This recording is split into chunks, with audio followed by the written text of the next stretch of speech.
Councillors, ladies and gentlemen, please be upstanding for the Mayor of the City of Clarence, Councillor Brendan Baldwin.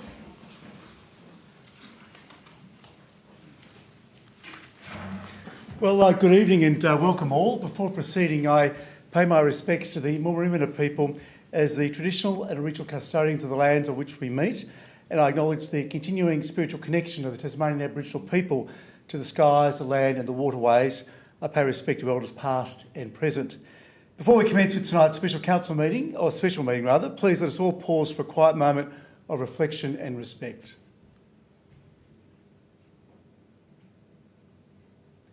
Thank you, councillors. Ladies and gentlemen, please be seated. Welcome to the Clarence City Council meeting of Monday, the 29th of June 2026. This meeting is being broadcast live on YouTube. What is said in this meeting is not protected by privilege, and there is a link to the agenda papers on Council's website. Item 2, apologies. Councillor Ritchie has a leave of absence, and it appears, thank you, Ms Ellis, that Councillor Goyne is not here either. Item 3, declaration of interest of councillors or close associate. Are there any declarations for this evening? There being none, we are now heading to our omnibus items. Item 4, confirmation of the minutes, that the minutes of the council meeting held on the 9th of June 2026, the Special Council Planning Authority meeting also held on the 9th of June 2026, and the Special Council meeting held on the 15th of June 2026 have been circulated. Are there any issues arising? Okay, moving on to Mayor's communication. My diary has been circulated from the 10th of June through to today. And colleagues, I'm delighted to share that the 3 Clarence residents were recently acknowledged for their significant contribution to the welfare of the veteran community in our state by being awarded the highest of RSL accolades, and that is life membership of the Return and Services League of Australia. So on behalf of a grateful city, I had the great pleasure in writing congratulatory letters to the 3 recipients, Mr Terry Rowe, AM, Mr Chris Parker and Mr David Patton, and I table those letters. Thank you, CEO. Colleagues may be aware from recent news articles that Christy Lark, owner of Killara Distillery in Richmond, was crowned the Distiller of the Year at the recent Australian Distillers Association Awards in Adelaide. It's always wonderful to see hard work and dedication rewarded, and I had great pleasure in writing to Christy yesterday extending our congratulations on this latest career achievement, and also table a copy of that letter. Thank you, CEO. As Chair of the Clarence Emergency Management Committee, I have pleasure in sharing that the Minister for Police, Fire and Emergency Services, Emergency Management rather, the Honourable Felix Ellis MP, has formally appointed David Ronaldson as the Municipal Emergency Management Coordinator for the City of Clarence. As many colleagues would be aware, Andrew Brown performed or held that role for 14 years. And I'd like to take a moment to publicly thank Andrew for his outstanding contribution to emergency management in our municipality and across the southern region. We wish Andrew well for his upcoming retirement and congratulate David on his appointment. Finally, I'm delighted to share an email received on Friday from Mrs Kayleen Arnold, the Secretary of the 7 Mile Beach Cancer and Caring Auxiliary, who writes, Brendan, on behalf of the 7 Mile Beach Cancer and Caring Auxiliary, I would like to extend our sincere thanks for making the path safe for our ageing committee to access the hall in Lewis Park. It was a very welcome surprise last week when we met. The work that Clarence Council workers do is to be commended. Thank you again. So, Mrs Arnold, thank you for all that you do and the other amazing auxiliary members in raising funds to support those in our community battling cancer. It is so greatly appreciated. And as you note, I've passed on to our outdoor crew, who are so very grateful that you took the time to express your appreciation, so thank you. Moving on to item 4.3, council workshops, as listed in the agenda. 4.4, tabling of petitions. CEO, are there any petitions this evening? Thank you, Mayor. There's been 2 petitions received since the last council meeting. The first is from the Richmond Primary School Association, seeking council's consideration in respect to a pedestrian crossing or a safer crossing on Bridge Street, Richmond. Unfortunately, it's a non-complying petition, and I'll write to the petitioner to outline that, but also provide some information about Council's Richmond Master Plan, which is on the agenda tonight. The other petition I received today came from Councillor Goyne in respect to Bayview Park in Lauderdale. That was also a non-complying petition. Thank you, CEO. Moving now on to 4.5, reports from outside bodies. Copping Refuse Disposal Site Joint Authority. Councillor Walker, anything to report? Thank you. There's nothing on Tasways South. Moving on to Tas Water Corporation. As Council's representative, I attended the Tas Water General Meeting on Thursday, where the FY 2027-31 corporate plan was endorsed. Notably, as a result of the Tasmanian Economic Regulator's final determination for Tas Water's fifth price and service plan, dividends back to owners have been reduced. The revised dividend payment has been scaled back to $24 million in financial year 27 and then $20 million per annum for the remainder of the corporate plan period. So I table a copy of the endorsed corporate plan. Thank you, CEO. Greater Hobart Committee, we're still waiting to hear from government as to when the next meeting will be held, and as soon as I know, I'll let colleagues know. Moving on to reports from council and special committees and other representative bodies.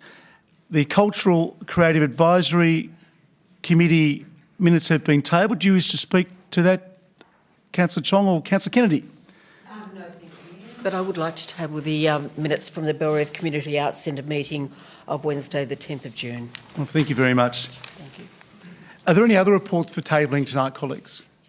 Councillor Chong. Thank you, Mr. Mayor. I table the Cycling South minutes from March. Wonderful, thank you very much. No other reports. Moving now on to 4.6, the weekly briefing reports. The weekly briefing reports of the 8th, 15th and the 22nd of June 2026 have been circulated to councillors. Are there any matters arising? Councillor Hume. Thank you, Mayor. I just wanted to ask a question on a briefing in regards to the Children's Services Strategy that was in the weekly briefing report of 15th of June. I note there wasn't a mention of what as part of that process, what the opportunities, if any, would be for community input. And if there are opportunities for community input, is that something that would happen ahead of the plan, after the draft plan, before the finalised plan, or at both points? Thank you. Thank you, Councillor Hume. Ms Coburn, please. Thank you for the question through you, Mayor. We are currently carrying out some key stakeholder engagement, and that will include community members, families, attendees at childcare centres. I would need to take on notice the second part of your question about the kind of future, the timing of any further engagement with community on that, and I can provide further advice. Thank you, Ms Coburn. Anything else, Councillor Hume? Councillor James, anything from you this evening? Yes, thank you. The 8th of June 2026 on page 10, the matter of the Richmond Village Master Plan is on the agenda this evening, and we'll obviously be discussing that and adopting it. But my question is in relation to the, on the last page,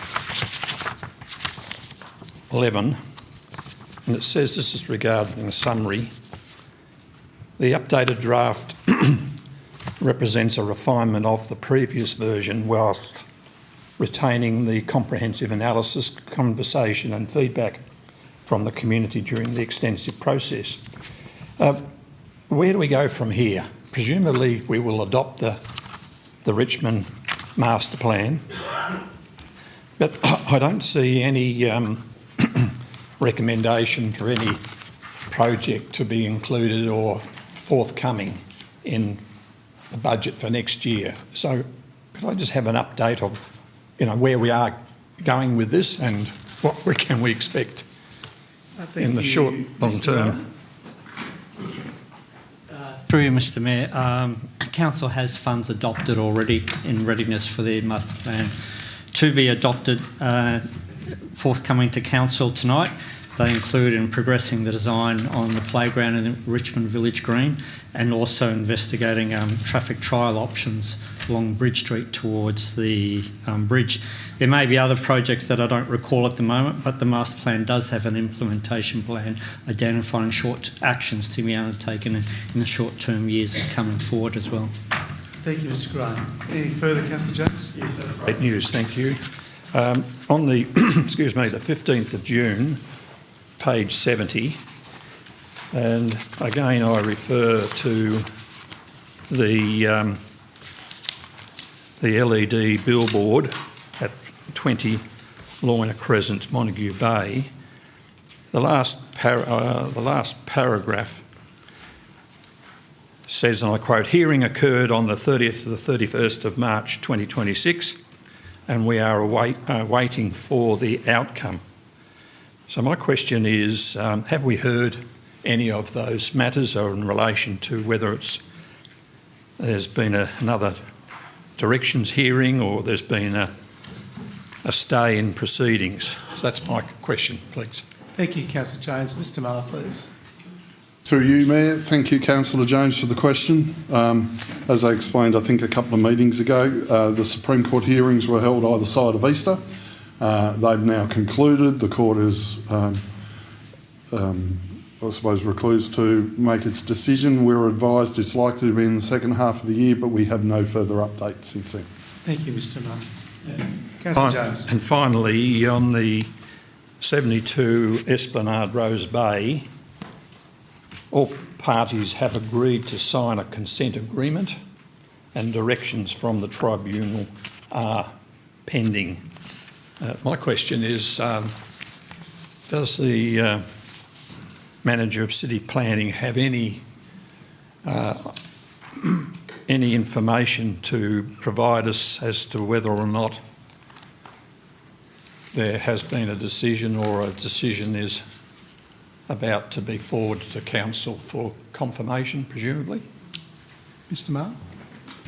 Through you, Mayor. Thank you, Councillor James, for that question.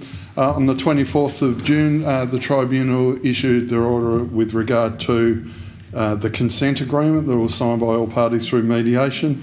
Modified permit has been requested to be issued within 10 days. Council will do that. All parties will be advised and will advise Council through briefing report. Thank you. Any other questions, colleagues, regarding the weekly briefing reports? There being none, I know we're at the end of our omnibus items. May I have a mover, please? Thank you, Councillor Chong, seconded by Councillor Warren. I'll put the motion. All those in favour? That's unanimous. Thank you, colleagues. Moving now to item 5, public question time. 5.1, public question on notice. I note there are 2 questions from Mr Bradley Walker of Howrah, as listed on the agenda. CEO, please. Thank you, Mayor. First of all, I'd like to note that Mr Walker's first question was incorrectly recorded in the agenda, and this will be rectified for the minutes. Mr Walker's full question was as follows. Rosny Hill Hotel development and the Kangaroo Bay Boulevard development, both of which Council appointed Hunter Developments the right to construct on, are looking very likely to not proceed on what appears Hunter Developments' failure. Can the Council please outline what terms within their contracts have been created to cover Council's financial losses, such as, but not limited to, holding costs, interest and legal costs? The answer to that question is that both Rosny Hill and Kangaroo Bay Boulevard are subject to preferred developer agreements, which are a preliminary contract to appoint a preferred developer and set the guidelines for a final agreement. The matter referred to would be dealt with in a final agreement, whether it be a development agreement or sublease, and in both situations that stage has not yet been reached. The second question is, I often notice many plans and designs that Council fund, for example, the Sandford Oval change room design for $35,000 and Bellerive Beach public toilet design for $75,000 in the recent 2026-27 budget. These estimates seem quite high for designs and plans. Does Council outsource this work, and if so, has Council considered bringing this work back in-house to save time and money? And the answer to that question is that Council outsources all architectural design work for buildings, as this is a specialist field. The budget estimates are for costs involved in preparation of design packages. This includes concept designs and ultimately includes specifications and certificates by hydraulic engineers, structural engineers, electrical engineers and building surveyors. Council does not have sufficient work to employ this expertise in-house. Thank you, Mayor. Thank you, CEO. Moving now on to 5.3, answers to previous questions taken on notice. They're listed in the agenda from Mr Drew Jenner and Mr Zach Moresby. 5.4, questions without notice. Are there any questions from the gallery this evening? Mrs Marsh, thank you.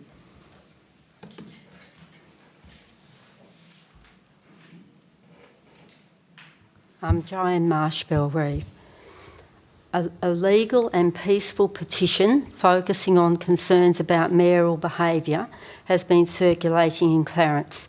Words matter. The Mayor's response labelling members of the community as petty, puerile, gutless and weak in the local newspaper only escalates angst and division.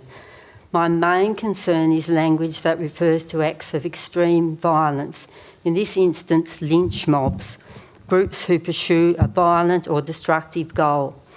So my question is, precisely what reason did the Mayor have for using the term lynch mob style when referring to the petitioners? Isn't it wonderful, Mrs Marsh? We live in a country that you feel comfortable walking in here and asking that question. I likewise have an opportunity and a freedom to express myself as well.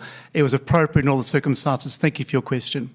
Are there any further questions? I said, Mrs Marsh, I've answered your question. I may not have answered it to your liking, but I've answered the question.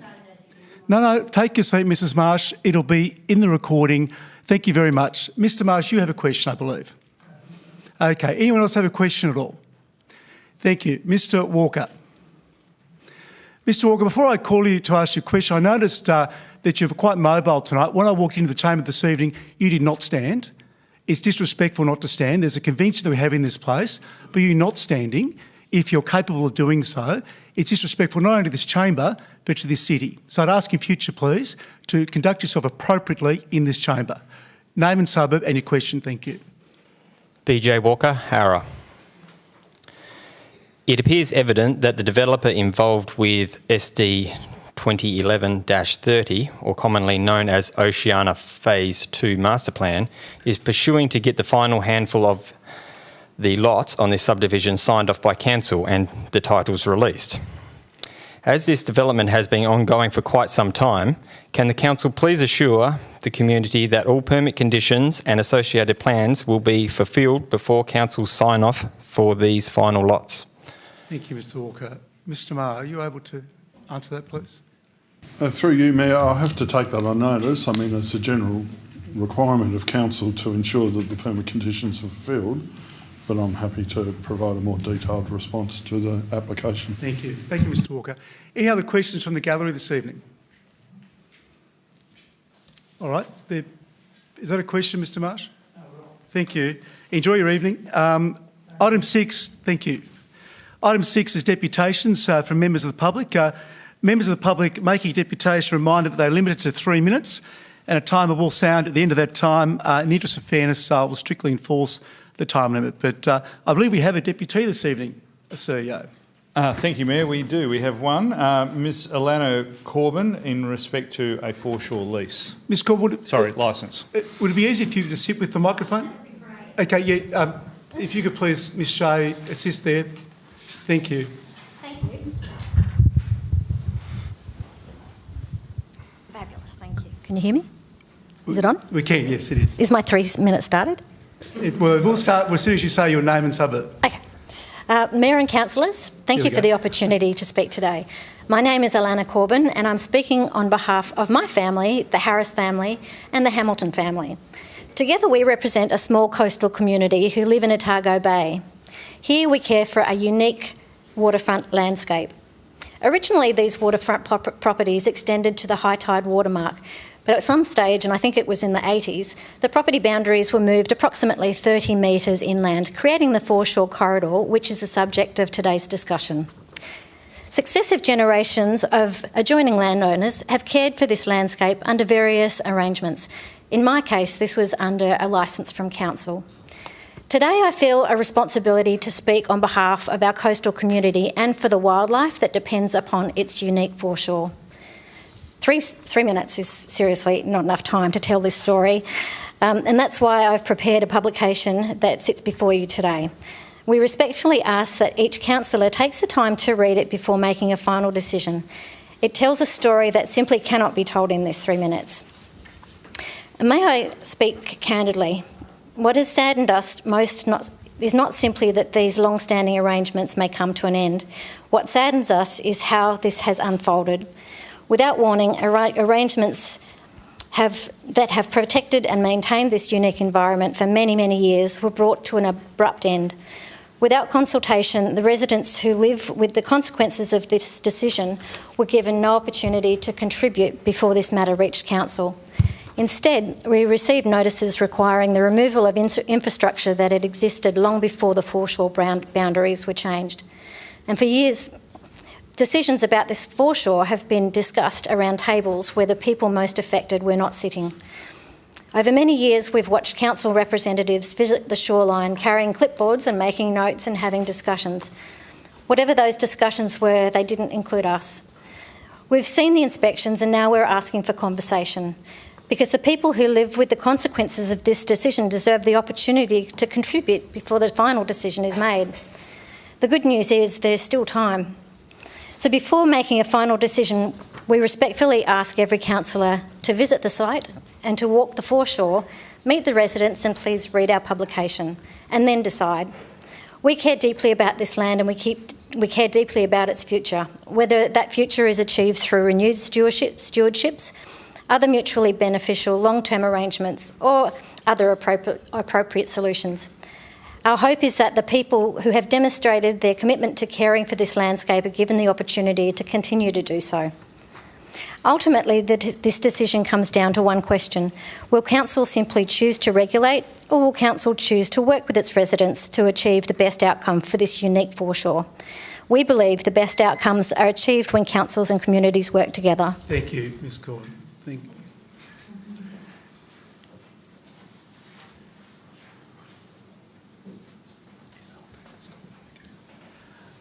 There be no other deputations. Colleagues, I now advise the Council intends to act as a planning authority under the Land Use Planning and Approvals Act of 1993. We move on to 7.1. Yes. Yeah. Thanks, Ms Corbett. Thank you. In fact, Councillor Kennedy, would you mind? Yes, yeah, we could probably, thank you. Might move that microphone, please. Thanks, Ms Shea. We could go through the mess for you. Thank you, Councillor Kennedy.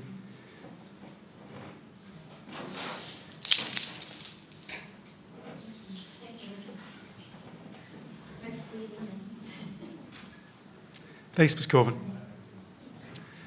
Colleagues, we might just wait till Councillor Kennedy and CEO back with us.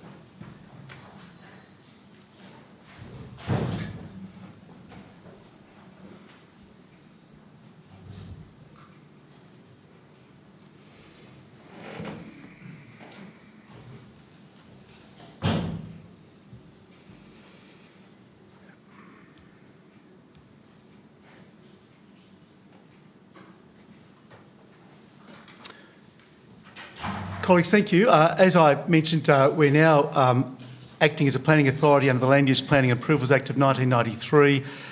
Moving on to item 7.1, which is a planning application, 1 Monique Street, Howrah, extension to one lot subdivision permit. There's a recommendation before us, and that is for refusal. Is there a mover of the recommendation? Or is there an alternate motion?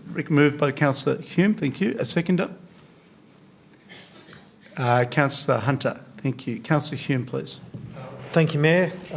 Fairly straightforward matter. We have some new legislation that allows council the discretion. It's a discretion exercise by council as a whole, not delegated to officers, to grant a third extension for permits, but it's only granted in the case of matters that are sufficiently complex that they take significant time to achieve substantial commencement, and this is a one-lot subdivision, which is obviously not a complex matter.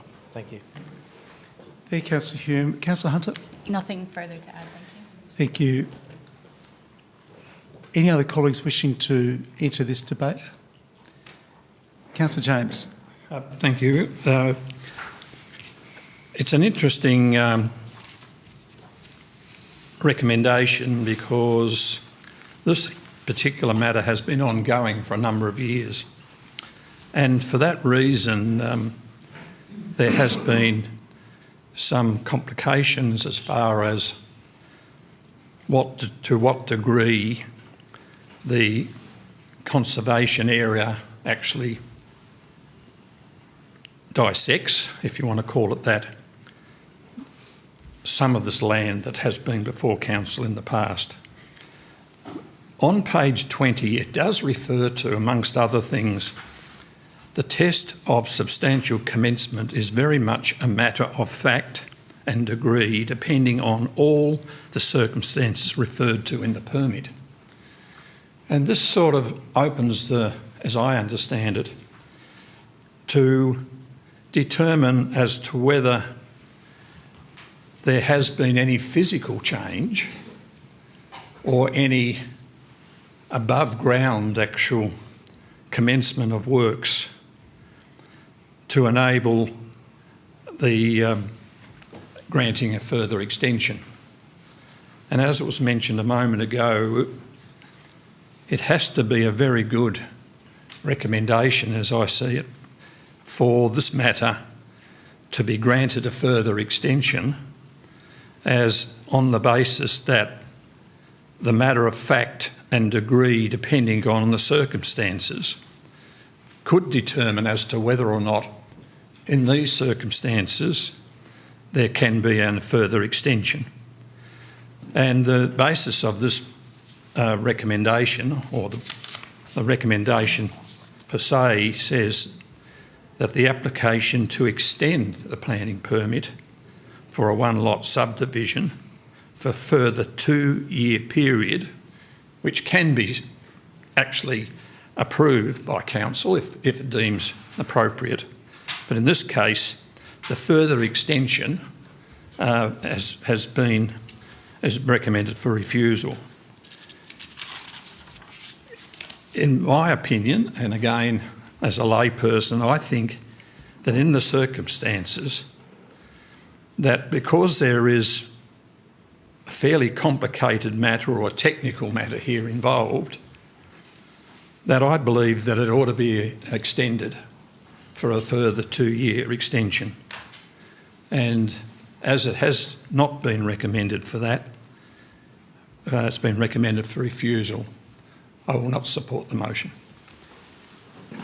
Councillor James, do you have an alternate motion that you've prepared and circulated? That's a good question, Mr. Mayor. Look, I on my feet, I would give notice, and I hope this is going to be. Yeah, thank you. May I foreshadow a motion that the application to extend the planning permit for one-lot subdivision at One Monarch for a further two-year period be approved. Thank you. I suppose I come back to the other point, just for clarification, that what we are discussing this evening is an extension of time application, not a question regarding substantial commencement. So yes, just to be very clear about what's in front of us this evening. Thank you. Councillor Mulder, thank you. Thank you, yes. I'm very familiar with this particular scenario, as many of you will know. What we're asked tonight, what we were being asked of tonight by the proponent is not legally possible under the legislation. The legislation is quite specific. It has to be not the substantial commencement, but it has to be of such technical difficulty that prevented the commencement. And if you'd have dug a road in there, that still wouldn't be substantial commencement, and the delay of the project itself would be a matter of technical. Is the project, whatever you're going to do there, is not of a technical scale that would justify the activation of this third clause, of this third extension. And there are a number of reasons that there hasn't been any commencement at all. And a lot of those relate to the proponent doesn't like where the urban growth boundary fell, and that was something that happened long before. And another condition was that the application creates a sub-minimal size lot for which the developer was asked, or the proponent was asked, in part of this extension of this permit, was asked to sign a Part 5 agreement saying he wouldn't further develop the extra lot created. And the reason that you couldn't do the development was because it's a sub-minimal lot in the landscape conservation zone. So there are a number of avenues, that could be taken, right? The Part 5 agreement should have been appealed when the permit was first issued and removed. But my other question, which I raised at the agenda brief, was why was a Part 5 agreement even necessary when the planning scheme itself prohibits the development of that land? And I raised it on Friday, and perhaps we could get an answer today. Through you, Mr. Mayor. Mr. Marr. Through you, Mayor. Thank you, Councillor Mulder, for the question. The requirement for a Part 5 preventing residential development is actually a requirement of the scheme if you're approving a sub-minimum lot in the landscape conservation zone. So it's a consequence of you can only approve it if you have a Part 5. So the intention is if you're creating a sub-minimum landscape lot, it's for a use other than residential. It just seemed to not. Yep. So there we have another legal requirement, which just makes it impossible for us to legally extend this permit in this way, because there hasn't been technical. There hasn't. The proposal is not of such technical magnificence. The thing with it is that this was placed in there before we had the major projects legislation. It was designed so that if you had something as complex as a Kangaroo Bay Boulevard hotel, that you thought you could get substantial commencement, but then you ended up with a geotechnical report or other issues that said, hang on a minute, there's a bit of technical complex here, and that they may take a longer time than the standard permits arise. And this is nothing of that scale. So it just doesn't meet the test that's required under LUPAS, under the Land Use Planning and Approvals Act. I have some sympathy because at the time the land was purchased, the developer's dreams were a possibility. But the world changes, and he's not the only person who's got hit by successive changes to the planning scheme, by successive changes to overlays and bushfire levels and all those sorts of things. And that particular lot is completely surrounded by bushfires. How do you maintain a bushfire attack level zone in that particular piece of land? Now, it's not the proponent's fault that the planning scheme and all these other things have come in. Ask yourself about things like the Nellie fires. So although I have some sympathy with the difficulties that has been placed, the fact is that it is not legal for us to extend the permit. Thank you, Councillor Mulder. Anyone else wishing to enter the debate? Councillor Hume, right in reply, please. Thank you, Mayor. There's probably not a lot I can add to what Councillor Mulder has said. He's outlined very clearly, why the circumstances aren't, of a technical and complex nature that's caused substantial commencement not to be able to be achieved. But just to give you an idea of some of the kinds of developments, and Councillor Mulder mentioned that this provision, covers some projects that came in before the major projects legislation came through, and it could be projects, for example, that require referral under the EPBC Act we know that that's a decision that can take a significant amount of time. So, you know, various wind farm developments could be covered by this provision, for example. So that's the sort of thing that, you know, would be the sort of complexity where, you know, there's difficulty achieving substantial commencement because other approvals are needed, because certain complicated reports are needed, etc. But yeah, this is actually a fairly straightforward matter, and not one that warrants an extension in accordance with the provisions of the Act. Thank you. Thank you, Councillor Hume. Colleagues, I'll put the motion's recommendation, that is that the application be refused, noting that if that's unsuccessful, the Councillor James has foreshadowed an alternate motion for approval. So I'll put the motion as in front of us. All those in favour? Those against? So carried. Moving now, colleagues, on to 7.2, which is a planning application for 7 Willoughby Court, Clarendon Vale, additions and alterations for a single dwelling. I'll call for a mover, please, the recommendation. Councillor Moulder, thank you. Is there a seconder? Thank you, Councillor Chong. Councillor Moulder, please.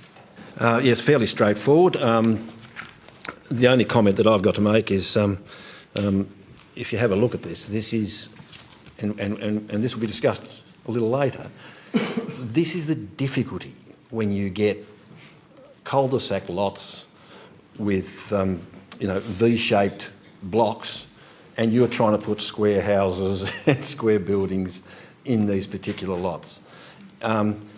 It's a real issue I have about how these cul-de-sacs happen. But of course, you know, the encroachments that trigger it even coming here are all about the fact that the lot is an awkward lot with long diagonals, I think the song goes. I commend it, because I recommend it, but it has to do. But it's something to bear in mind, I think, you know, when we're busy doing these cul-de-sacs that tend to become little communities and the kids want to play in them, but people park on the street, and it just doesn't work for me. I think there's got to be another way of doing it. But I commend the officer's recommendation. Thank you, Councillor Moulder. Councillor Chong, please. Thank you. Any other colleague wishing to enter the debate on this one? There being none, there's probably no need for right of reply, Councillor Moulder. So if you're happy, then I'll put the recommendation. That is that for approval, subject to conditions and advice. All those in favour? That's unanimous. Thank you very much. Moving now on to 7.3, colleagues, which is the Local Provision Schedule Amendment and Combined Subdivision Development Request for 22 Goodwins Road Reservation. There's a recommendation before us that I won't read, but I'll call for a mover of the recommendation, please. Thank you, Councillor Hume. Is there a seconder, please? Councillor Hunter, thank you very much. Councillor Hume, please. Thank you, Mayor. Well, this is a fairly comprehensive assessment and has involved, you know, quite a bit of complexity. So I thank the planning officers for the time that they've spent on this and the comprehensiveness of their report. As it's a planning scheme application for a planning scheme amendment, it will, in the normal course of events, go out for, I understand, public comment and then come back to council for recommendation to the TPC, who make the final decision. I actually visited this land recently, but in relation to a completely unrelated issue, which was a local resident of the Clarence Plains area taking me around, showing me some of the rubbish that has been dumped around the Clarence Plains rivulet, Stokel Creek, and also on this lot. So hopefully this would be a chance to clean up. There is quite a lot of rubbish on that lot, unfortunately.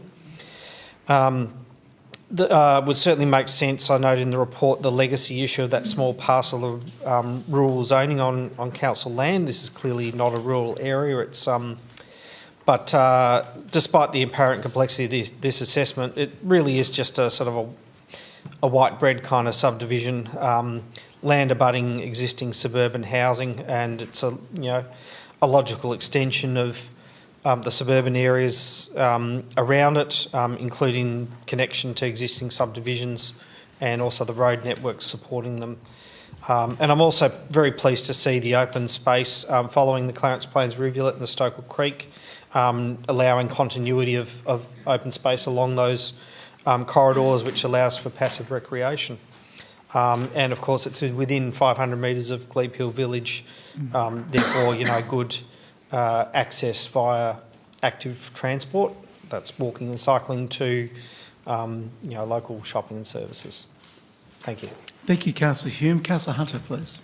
Thank you, Mr Mayor. Yes, it is quite a complex application, and at first glance it can be a bit confronting. However, just to clarify on what Councillor Hume mentioned, it's what I like about it is it's not extending suburbia, it's actually infilling existing suburbia, which I'm far more comfortable with. And as Councillor Hume noted, there is adequate public space that has been identified and we've workshopped in the past here at Council, so I'm happy to support. Thank you, Councillor Hunter. Any other colleagues wishing to speak to this item? Councillor Mulder, thank you. Yes, thank you. Although I welcome the development, I have really deep concerns about the fact that a fair portion of this is actually the residential zone. Sorry, the word escaped for a second. The density of the inner residential zone is where I'm getting at, and and then it's made that these things can apply when they're in proximity to local services, community and retail services. The report actually refers to retail services, and it says that it's proximity to retailing services, and I'll stress that. The proximity to retail services, it's not 500 metres. If you go from one end, if you go from the worst end of the subdivision up on Mockridge Road, according to my Google Maps, it's almost 2 kilometres from there to the Glebe Hill Village. And then if you go from the same spot, it's 1.2 kilometres to the Rokeby retail area. This is hardly proximity in terms of walkability, a word we heard an awful lot of over the last few years, where you claim that you can put services and then you can have walkability. Well, the standard of walkability for Metro, and they do have buses going down Mockridge Road, but the standard of walkability for Metro is 400 metres. This particular area is a long way off 400 metres to the nearest retail and other services. So that's my concern, is that infill is great, but you're creating these small lots, one car parking space per lot, and we know what the average cars per person is, and there they are spilling out onto the streets. The visitors or the second family car is on all those streets. And why? Why are we so keen to make this an inner residential zone when it could be general residential? A few less lots, I admit, but you'd have room for cars, and you would have, and the streets wouldn't be blocked up the way that they are, and they would be general walkability. So, and the impacts that's going to have, on future areas. I mean, anyone sees this and says, if that qualifies, we will have difficulty in anything that's on a major bus route of saying, well, it's proximity to transport services. And especially if there's commercial zones in the area, which are fairly close, we could end up with entire suburbs of little houses squeezed onto little blocks and all sorts of problems. Now, I'll also talk about page 112 of the report, which talks about the landslip hazard. And what the report actually says is that the area of Stokel Creek is a low hazard band. But it's okay because the only thing we're going to put in there is a road. And the actual landslip hazard code says developments, including subdivision on land within a low slip hazard band for works, if it does not involve significant works. We've just had a discussion about that.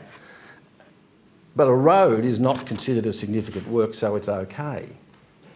Now, the implications this has for other developments in our area, which we are looking at and will be looking at soon, is that there are areas of low residential, low handslip hazard, where according to our own code you're only allowed to put a road, you're not allowed to put buildings, and there are areas of medium and high density landslip which would totally forbid development.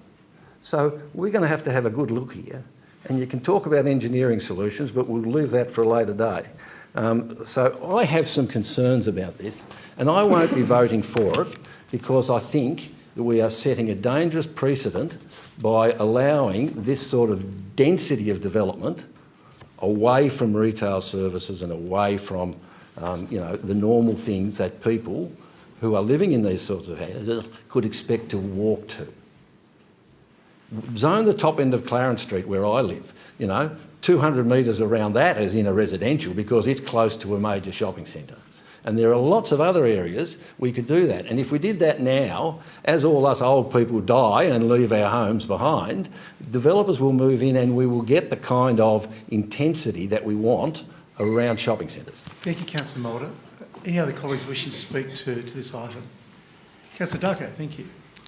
I absolutely cannot support this. So I live in the area. I walk up and down the Rivulet track all the time.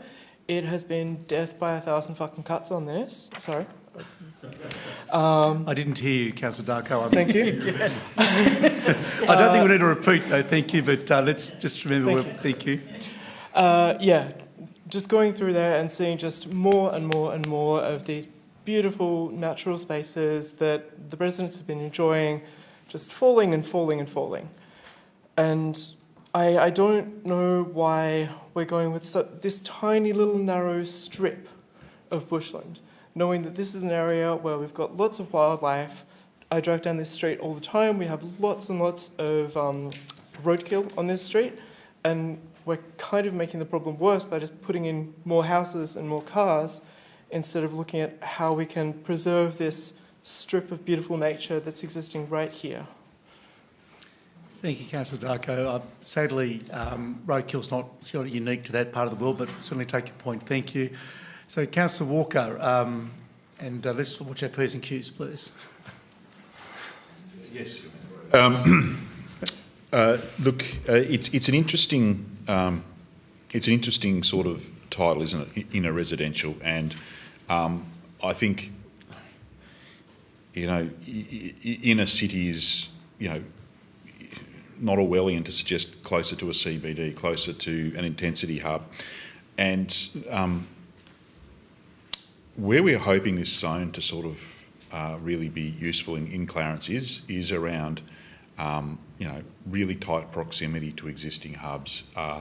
And I think about some of the older established areas. If there were sections close, if you like, backing onto the commercial centres, it's the opportunity for people to downsize, to age in place, something that we really struggle with in Clarence. And to be brutal when it comes to that, these wouldn't probably best be served by 200-metre blocks, but it would probably be deserved by 3 to 4 storey apartments in targeted areas, so people can downsize in the area. I think that some of this zoning occurred in Spring Farm in Kingborough, and again, how that could be conceived in any way in those little pockets as in a residential would be beyond me. I say that there is no concerns with the land in question, being general residential and being developed, and in fact, it's something to be welcomed. I think that the integration, if you like, of not having sort of isolated suburbs, but sort of having things sort of linking up is a good thing and something to be welcomed. But in a residential zoning in outer suburban areas is something that I can't quite get my head around into a level that I think can be supported. So I'm struggling with this whilst with all intent wanting to see that land become available for development. But in a residential, in outer suburbia, that's something that we've got to grasp with. Thank you, Councillor Walker. Anyone else wishing to speak to this? Councillor James, thank you. Thank you, Mr Mayor. This development has been on the drawing board for a number of years, and one of the reasons why it has been sort of kept in abeyance is as a result of trying to get the blend between development and also the natural environment, which on the actual diagrams that we've been presented with, it shows that very distinctive green belt that basically bisects this development in two, and therefore there is this, as I see it, probably one of the best sort of proposals that's come in this place in my time of being here, because it's got a shared green belt and it's environmentally friendly to both sides of the development, and therefore it proposes, in my view, one of the best ways forward for a development to go ahead, to have this sort of proposal incorporated in a vicinity of Goodwin's Road. And now this has been left for a number of years, and for very good reasons, as I understand it. But for the very nature of having this proposal coming forward now, and I did know that North Barker have gone into great detail, North Barker Ecosystem Services, and I've had some dealings with North Barker some years back regarding an application on wetlands down in Cremorne, and they went into, in that particular case, in great detail because of the wetlands and the nature of having that area set aside, that is the wetlands, from any further development. And in this case, they have in their submission made it quite clear this is going to be environmentally friendly, it's going to enhance the development, and it's going to tick all the boxes in relation to this particular development. So for that reason, and also too, given that this section of land has been, in my opinion, ready for development, and for a number of years it's sort of been on the drawing board, but I believe it is a very appropriate, carefully thought out by the experts in their deliberations and putting forward their recommendations, and I will support the officer's recommendation. Thank you, Councillor James. Any other colleague wishing to make a contribution to this item? There being none, Councillor Hume, your right of reply, please. Thank you, Mayor. I think it's worth noting the amount of public open space that's provided as part of this development to offset some of the density.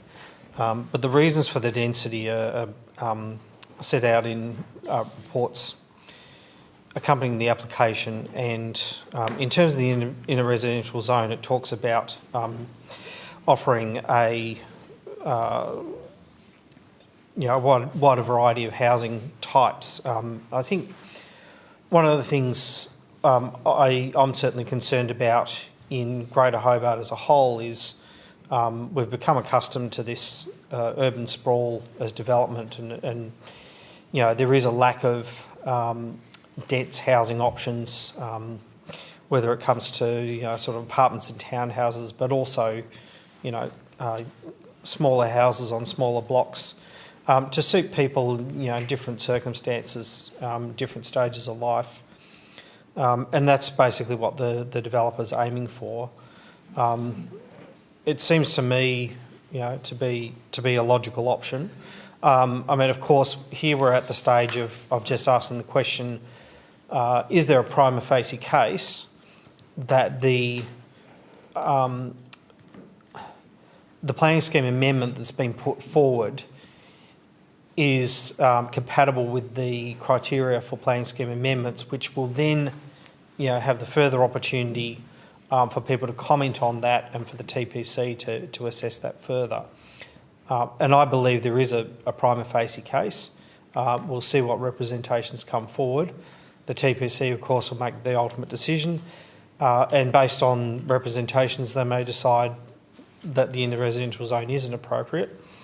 But I believe in terms of the officer's assessment and the reasons given for why it's compliant with each of those criteria under LUPA, that there is a case for us to at least initiate this planning scheme amendment. Thank you. Thank you, Councillor Hume. Colleagues, I'll put the motion, which is the recommendation. All those in favour? Those against? So carried. Moving now on to item 8.2, 8.2.1, which is the Richmond Village Master Plan 2026 for adoption. Councillor Chong, you're moving this recommendation? Thank you. Is there a seconder, please? Thank you, Councillor Kennedy. Good night, Mr Reid. Thank you very much. Councillor Chong. Thank you, Mr Mayor. And it feels like it's taken years to get to this point in life, probably because the consultation was over 2 years ago. So there seems to have been a long gap in the process. And I want to start by thanking the consultants and the officers who've actually worked through all of the consultation and actually produced a document now that is very readable and easy to understand. But I particularly want to thank the community who've been really engaged in this process. As I can tell by the number of people who ask me constantly when it's coming to council and when we will get on with doing something in this master plan. But I do want to say this is the start. So this master plan is a 20-year framework. It sets out what our strategic goals are, it sets out what the overall plan is. Behind this, there's still going to be a lot of work that's needed. Mr Graham talked earlier about the fact that we're going to commence work on the design for the village green and potential traffic measures. Some of those, like the village green, will also need community consultation. These things won't be done in isolation. And in advance, I want to thank the community for being really engaged and for making sure that what we do produce out of this plan and out of the implementation will serve Richmond into the future. The other comment that comes out quite often is this is on this section of Richmond. This looks at the bit, if you like, in the historic overlay. What it doesn't do is look at the recreation ground and the land beyond that. And certainly there's a number of people who are very engaged in trying to ensure that we also look at that land and do something providing facilities, particularly for the youth of Richmond, in the recreation ground. That isn't covered by this master plan, so it's something that we'll need to think about outside of this. But tonight, I'd like to ask my colleagues to adopt the master plan as shown in the report. Thank you. Thank you, Councillor Chong. Councillor Kennedy, please. No, thank you, Mayor. Thank you. Any other colleague wishing to speak to this one? Councillor James and actually Councillor Mulder first. Thank you, Councillor Mulder, and then Councillor James.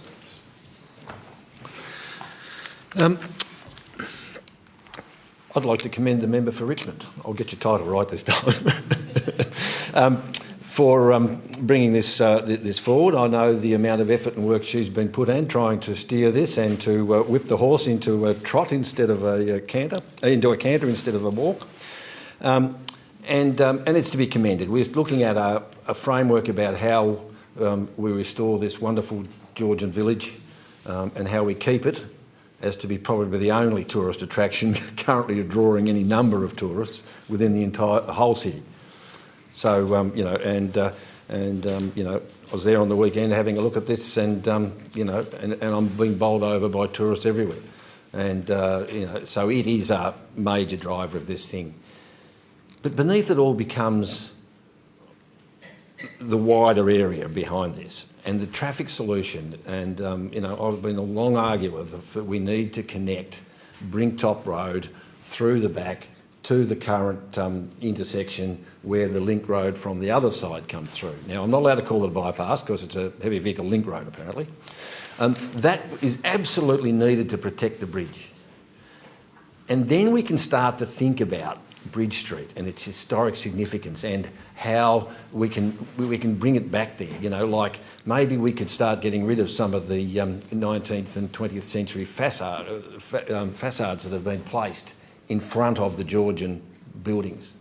And there's a few there that are beyond redemption, I agree, but noticeably occupied by the senators. But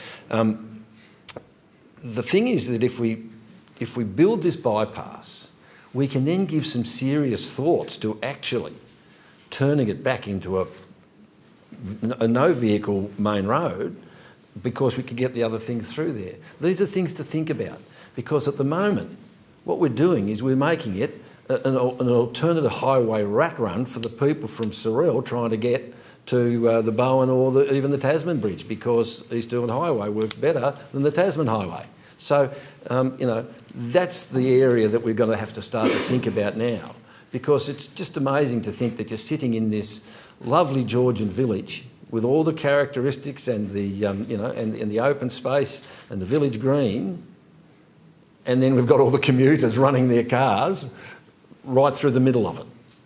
Tourists who are trying to ambience what it was like in the Georgian period, getting run over by commuters on their way to work. This is a problem, and that I think it needs to be fixed. But the plan itself, a master plan, a long time frame going in, and some good projects in there. So well done.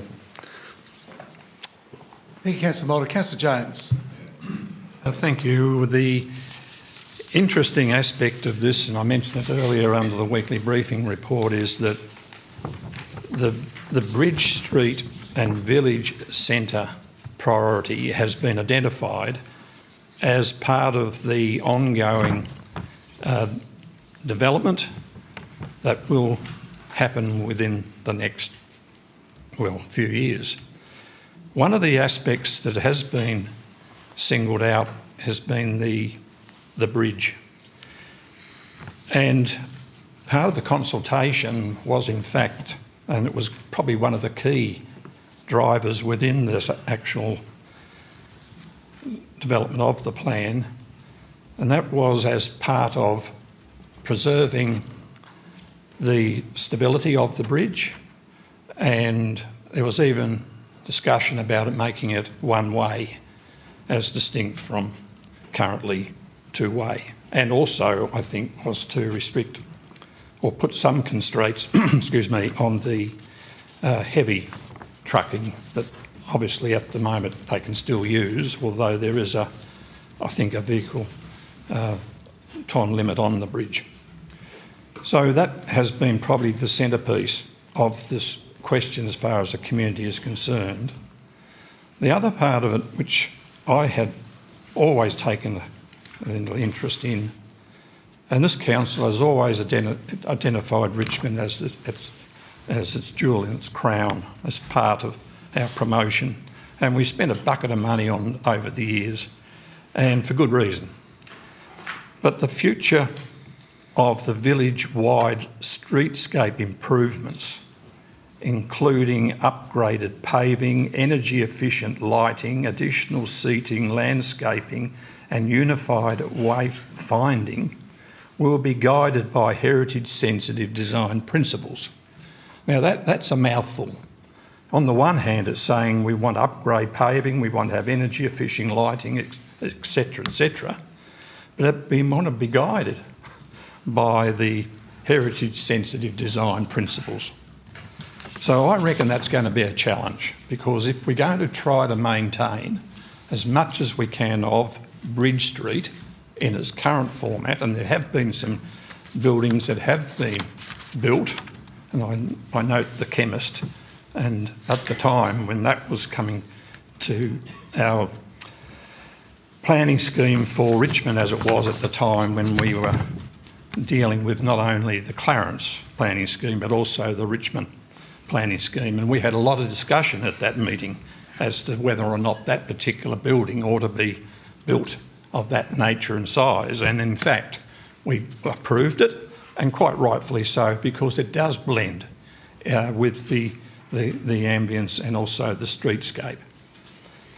And there are other buildings there that over time have been renovated, and I might say to the extent it actually uplifts and it makes a big difference to the streetscape or to Bridge Street proper. So my comment here is that, yes, we've got a master plan. We have identified heritage-sensitive amenities and streetscape upgrades. But at the same time, I think we need to be very careful as we go forward on the 20-year strategic framework that in fact we maintain as much as we can, and if we are going to bring and include energy efficient lighting and landscaping and so on and so forth, it doesn't detract and lose a lot of the heritage sensitivities that Richmond actually offers now, and I hope will be contained in the future strategic framework. Thank you, Councillor Jones. Anyone else wishing to speak to this item? Councillor Goyne, thank you. The residents of Richmond are clearly telling us that it's not just a tourist attraction, but a growing community that is underserved in basic recreational infrastructures. There is a consistent message that essential facilities are lacking. Residents I have engaged with are also concerned that the Richmond Master Plan, which began several years ago now, is outdated and does not reflect the current or future needs. Importantly, earlier consultation identified a lack of recreation facilities for all age groups, yet residents feel this has not been meaningfully addressed in this plan. But mostly I want to address an important issue around master plans more broadly. There is a growing frustration and misunderstanding in our community about what master plans actually represent. Too often these documents are interpreted as committed to-do lists when in reality they are aspirational frameworks that guide long-term intention, not guarantee delivery. Without clearer communication from Council about this distinction, we risk continually creating expectations that cannot be met, leading to disappointment, mistrust and disengagement. We need to do better in explaining what is aspirational, what is funded and what residents can realistically expect to see delivered and when. In addition, there is an urgent issue that cannot wait for the long-term planning, and that is the safety of our children. Residents, including the petitions tabled with Council, have raised serious concerns about the lack of safe, connected pedestrian infrastructure, particularly for children travelling to and from schools. Key crossing points and routes, especially along busy roads, are currently inadequate and in some cases unsafe. The absence of continuous footpaths and clearly defined protected crossings puts young people at unnecessary risk every day. I myself had a fall in the street on Anzac Day after attending the ceremony. This is not an aspirational issue, this is an immediate safety concern. We need to prioritise practical short-term measures such as improved crossings, better traffic calming and safe pedestrian links to schools to ensure children and families can move through Richmond safely. There is also a concern about reliance on future strategies such as the open space strategy with unclear timelines and no immediate outcomes.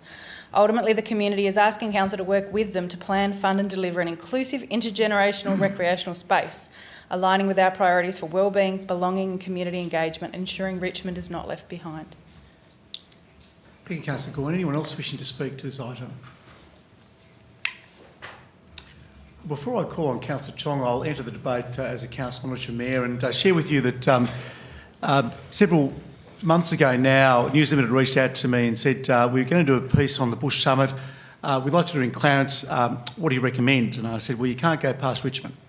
Often, as we all know, I've called it the jewel in the crown. So the last couple of weeks I've been working with the reporter from Sky News, and they arrived today.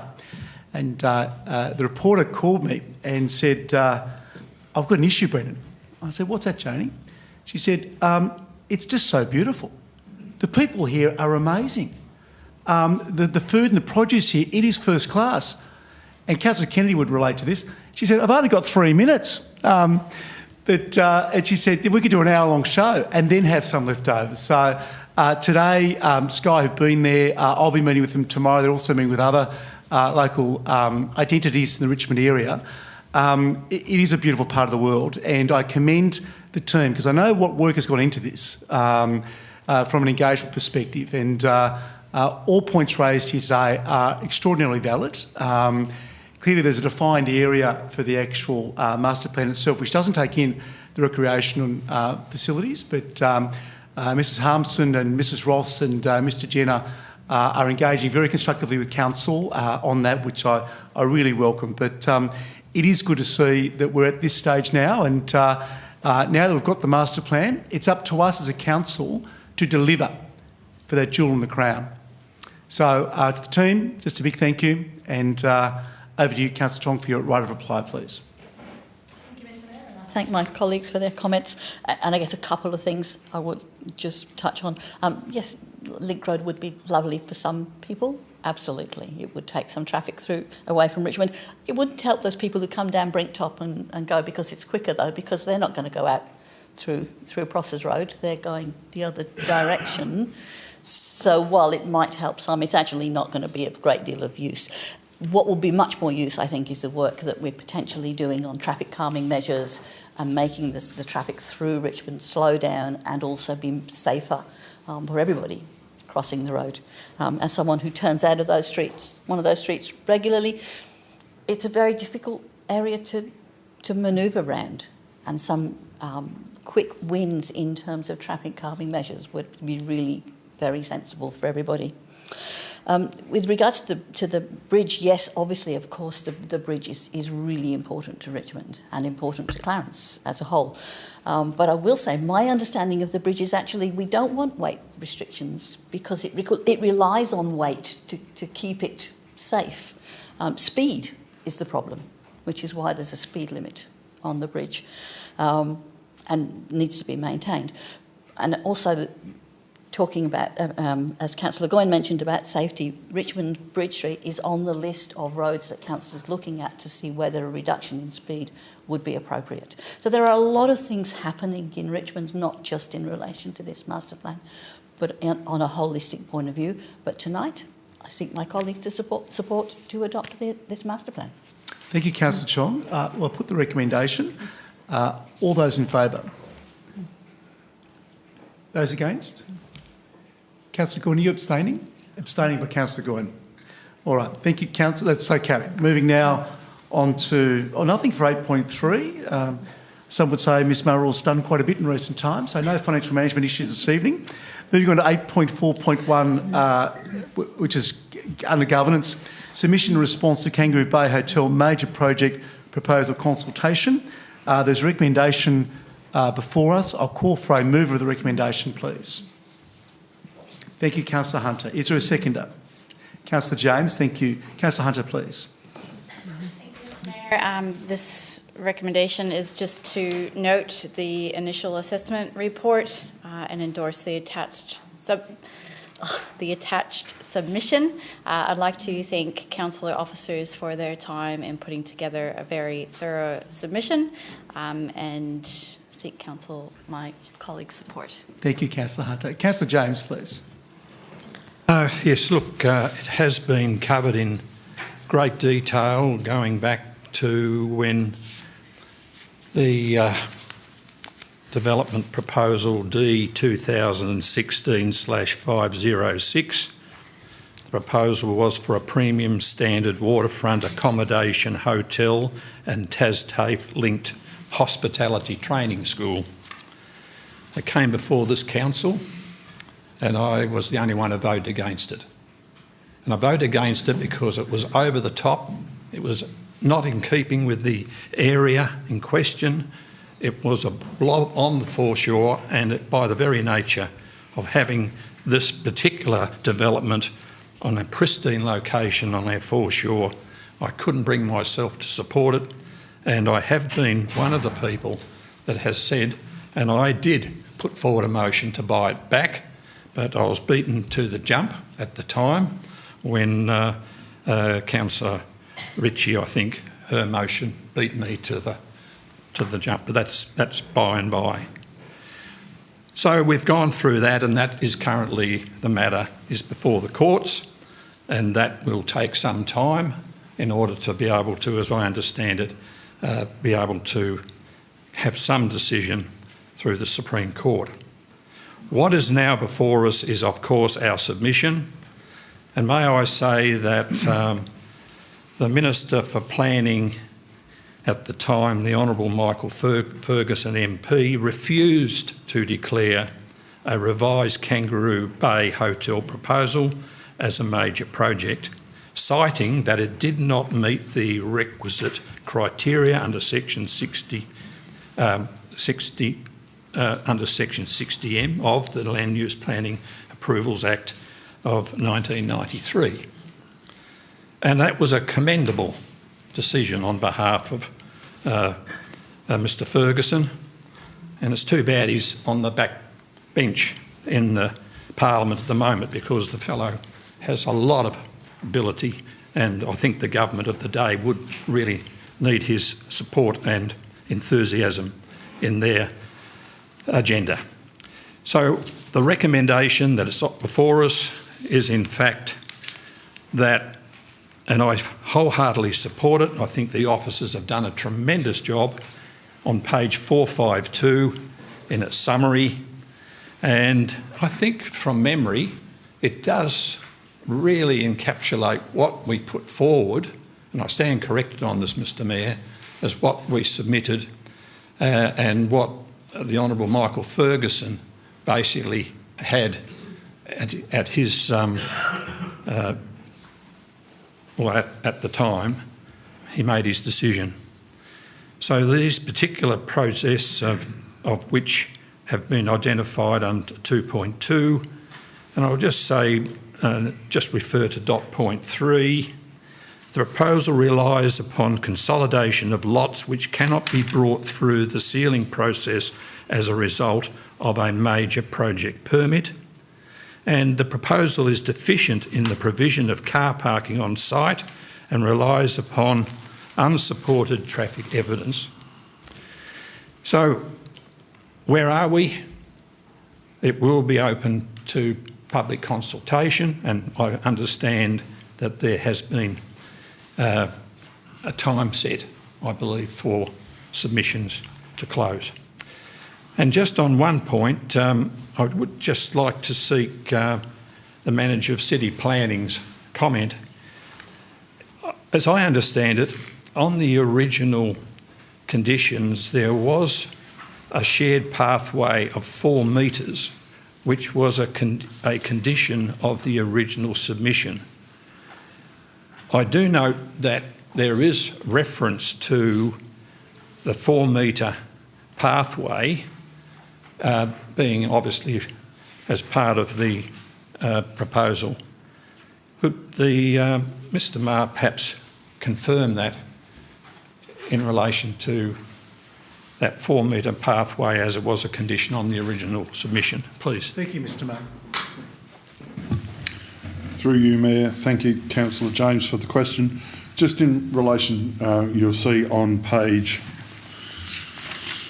3 of the submission, and it talks around the current interests council have on the land, noting that there is currently a right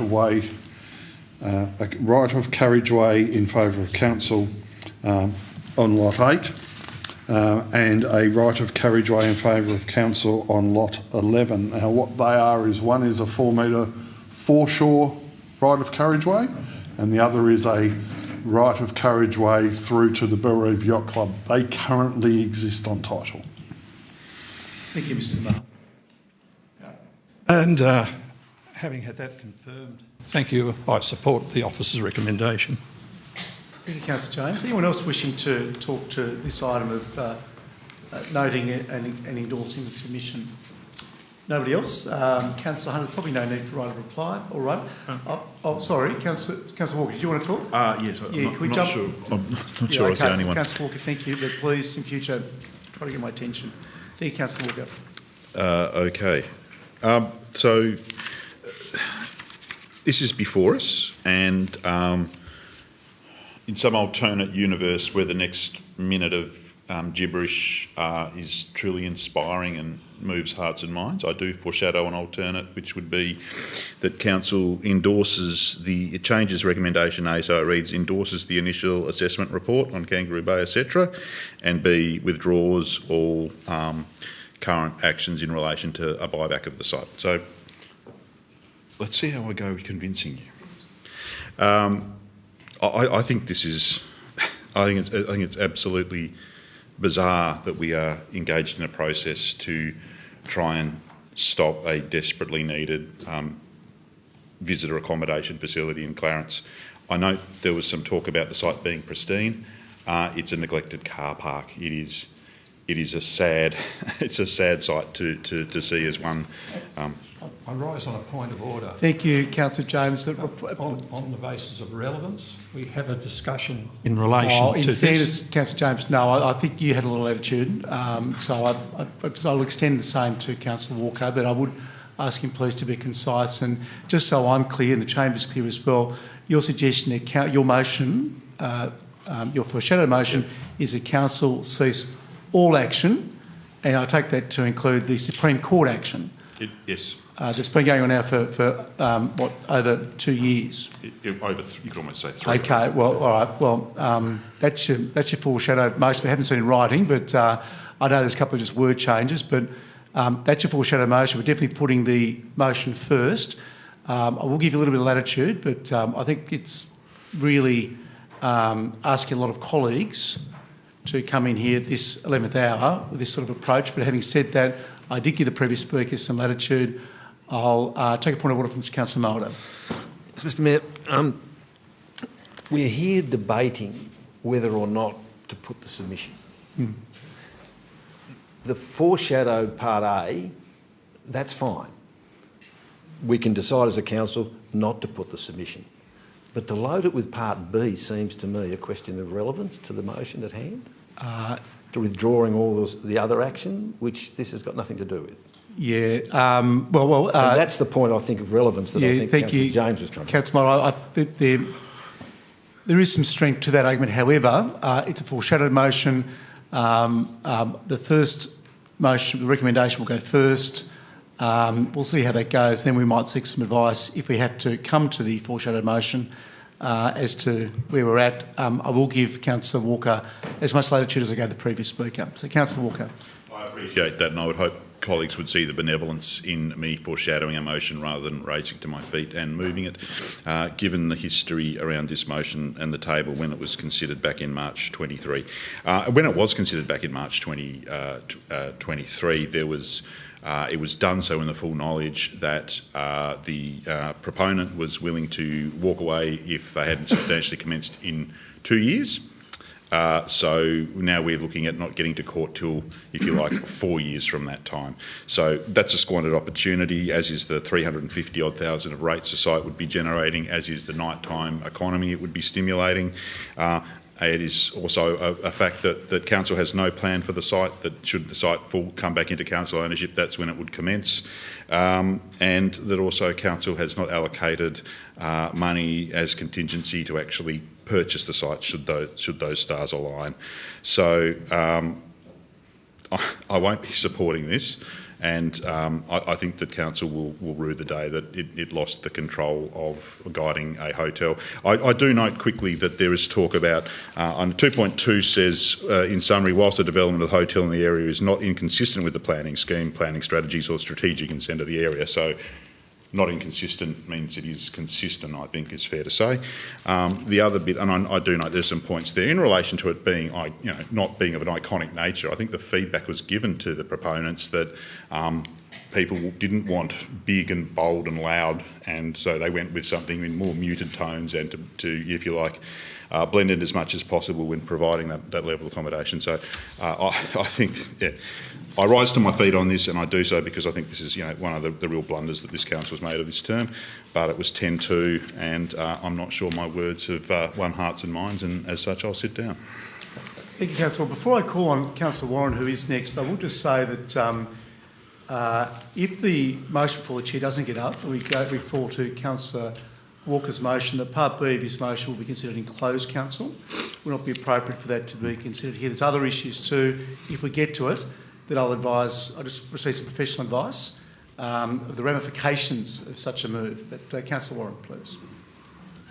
Thank you, Mr Mayor. For the sake of clarity, I'd just like to call my colleagues' attention back to the position that we're putting forward as part of our submission, and that is that the proposal to make this a major project should be rejected because, first of all, the land ownership is in dispute, and so how can you make a major project when you don't know if the proponents actually own the land or not? So this does not represent fair and orderly planning.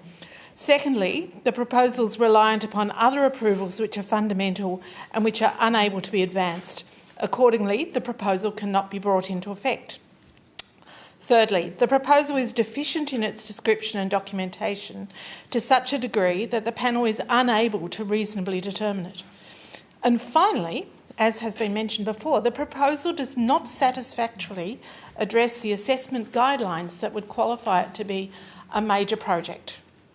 Now, that has been our position, that it does not qualify to be marked as a major project for those 4 reasons. If you disagree with any of those 4 reasons, feel free to vote against this proposal, but I will be supporting it.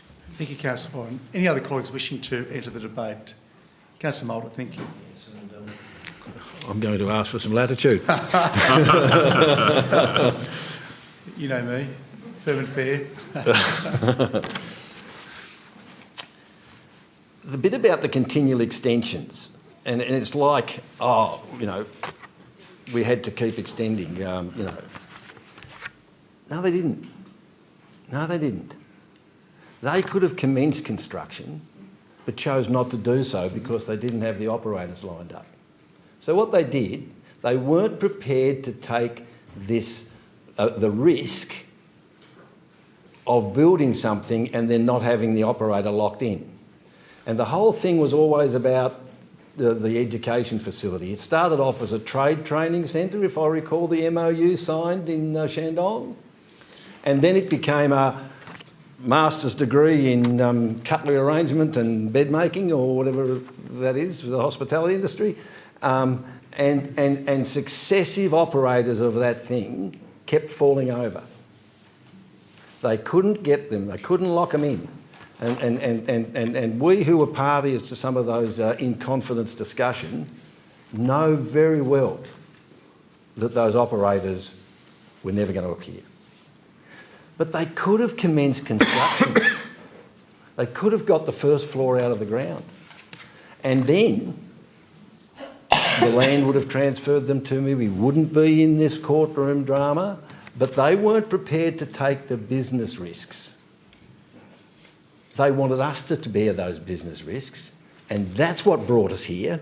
Not the technically or the competency of the construction. It doesn't even meet those requirements, which would have granted extensions under the major projects that we now have, that we discussed earlier on. So please don't tell me that we have been obstructionist. We haven't. And at every stage, I was an early convert to the idea that they were never going to build it. I won't use the phrase, I think there's been some language before. And eventually we got to the point where the majority of council decided that you've had your chances, you've had your fanciful attempts, go to get a major project now, you may very well get it, because I have no doubt that had that particular set of plans come to this particular council during that any period, that this council would have approved them under the planning scheme. So don't tell me we're obstructionist. They have been the people who are unwilling to take the business risk, and that is why we're here today. Thank you, Councillor Mulder. Councillor Hume, please. Mayor, I think Councillor Mulder's contribution may be a bit of historical revisionism. The reason why... I look forward to that. The reason why there were a number of extensions, and the reason why they had difficulty delivering was in relation to the hospitality school, which was something that we included in the agreement. But with if we had agreed to the revised proposal, the hospitality school, which they couldn't deliver on, couldn't find an education partner, it would have been able to be delivered.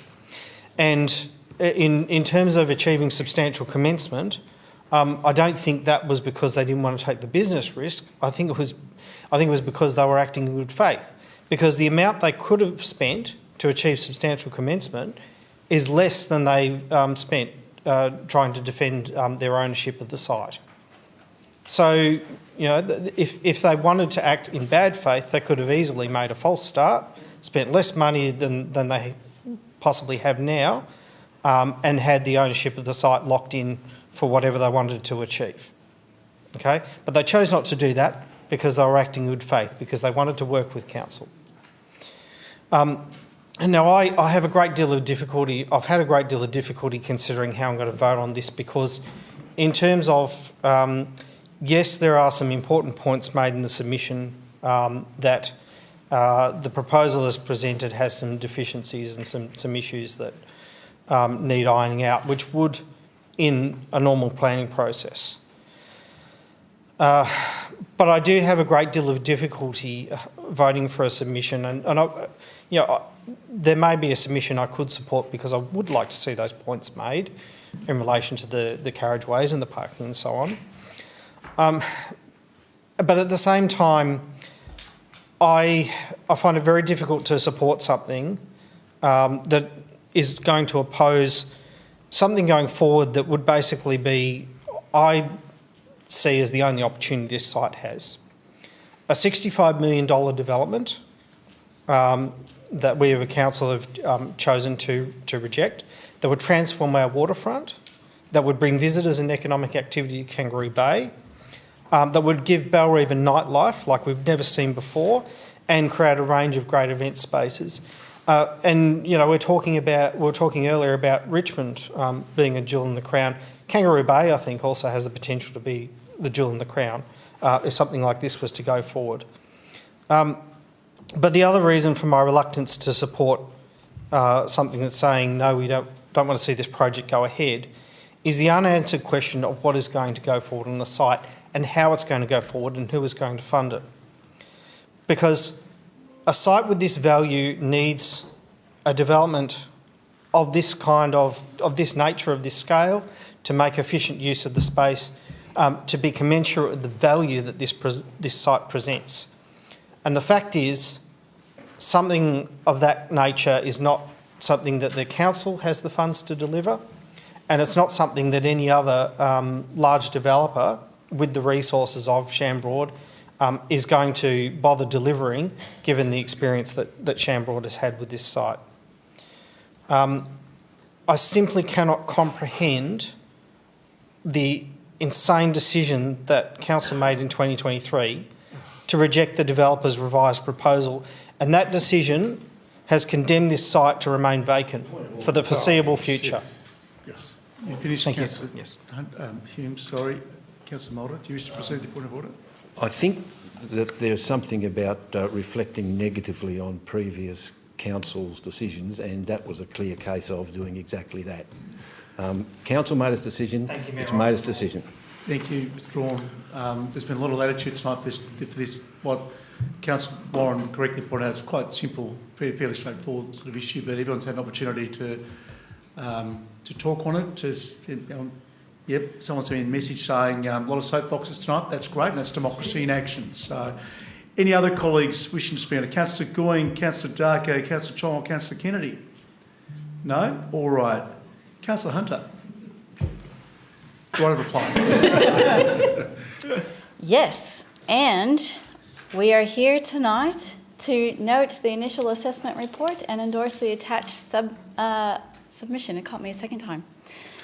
Interestingly, this term of council, every time something has come forward about noting something and endorsing an attached submission, everyone wants to speak for 5 minutes. Interesting observation. Anyway, it's before us. I seek colleagues' support. Thank you, Councillor Hunter. So I'll put the motion. That is the recommendation. It's a submission response to Kangaroo Bay Hotel major project proposal consultation. All those in favour? Those against? So carried. Thank you very much. Moving now on to 8.4.2, Local Government Association of Tasmania General Management Committee by-election. So by way of explanation, as colleagues would be aware, good night, Mr Carr. A number of, some weeks ago, former Mayor of Kingborough, Paula Reid, announced her decision to resign. She was, at that time, as well as being Mayor, was also Vice Chairman of the Local Government Association of Tasmania, and obviously a member of the General Management Committee for the Southern District, our representative for a population of more than 20,000. Because of her resignation, that's now triggered a by-election for this vacancy, and only candidates candidates can only be nominated from those councils in the southern region of populations greater than 20,000, which includes ourselves, obviously, Kingborough, Glenorchy and now Brighton. Hobart City Council unable to nominate. They do vote, however, because the Lord Mayor is ex officio on the General Management Committee. So we've got an opportunity, if we so desire, to nominate a candidate. Councillor Kennedy. Thank you, Mayor. So the recommendation is that we decide to nominate a councillor, is that correct? That's right. Yeah, so we don't have to. So I support us deciding to nominate her. We might, if Ms Ellis doesn't throw me a funny look, what we might do, if you'd like to nominate somebody, I'll then call for a second. Do you wish to nominate somebody? I'd like to nominate Councillor Chong. Thank you. Is there a second for that nomination? Thank you, Councillor Warren. Councillor Chong, do you accept the nomination? Yes. Okay. Are there any more nominations? Councillor Gawain. Nominate Councillor Walker. Thank you. Is there a second for that nomination? Thank you. Councillor Walker, do you accept that nomination? I do. Thank you. Are there any other nominations for this position? All right. It's a long time since we've gone to a ballot, so I'll ask Ms Ellis, please, to distribute ballot papers. Are there names on the ballot papers, or do people write? Oh, no, you've got names? Well, that's well organised as always. Well, I mean, I've got everybody's name. Okay. So there's only two candidates. So please just mark the box in a noticeable way, with tick or cross or whatever, either Councillor Chong or Councillor Walker. And ballot papers being distributed, they'll be collected by Ms Ellis, and then we'll... Oh, excuse me. Sorry, the candidates need to leave the room? Yes, I'm sorry. Councillor Chong, Councillor Walker, thank you. No, it's always been the case. We can nominate those. Thank you so much. Yeah, thank you. So you are organised. I had a speech and everything. And what I might do also for scrutineers is ask the two proposers, so Councillor Kennedy and Councillor Gawain, to act as scrutineers for the 9 ballot papers that will be coming up. So please mark either Councillor Chong or Councillor Walker, and they'll be collected now. Oh, we need a new ballot box, I think. It's been so long since we've used one. It is ready. Thank you. So that's the black box.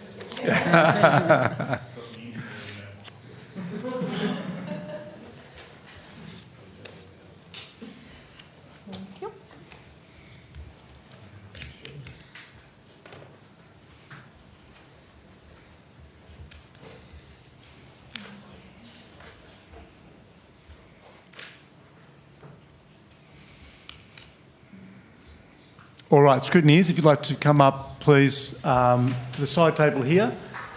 Actually, if you move that there, just at the other end, please. Thank you. If we do it here, Jill.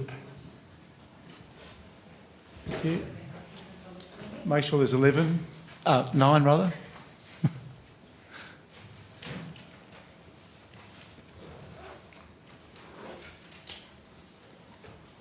And if you just tell me the result, we'll invite the candidates back in and I'll announce it then, please. Thank you.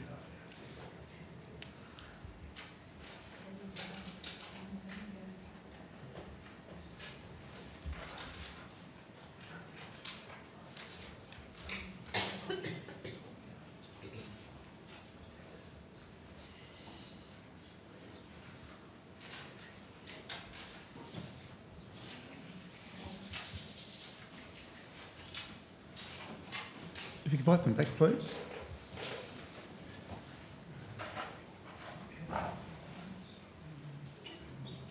Thank you.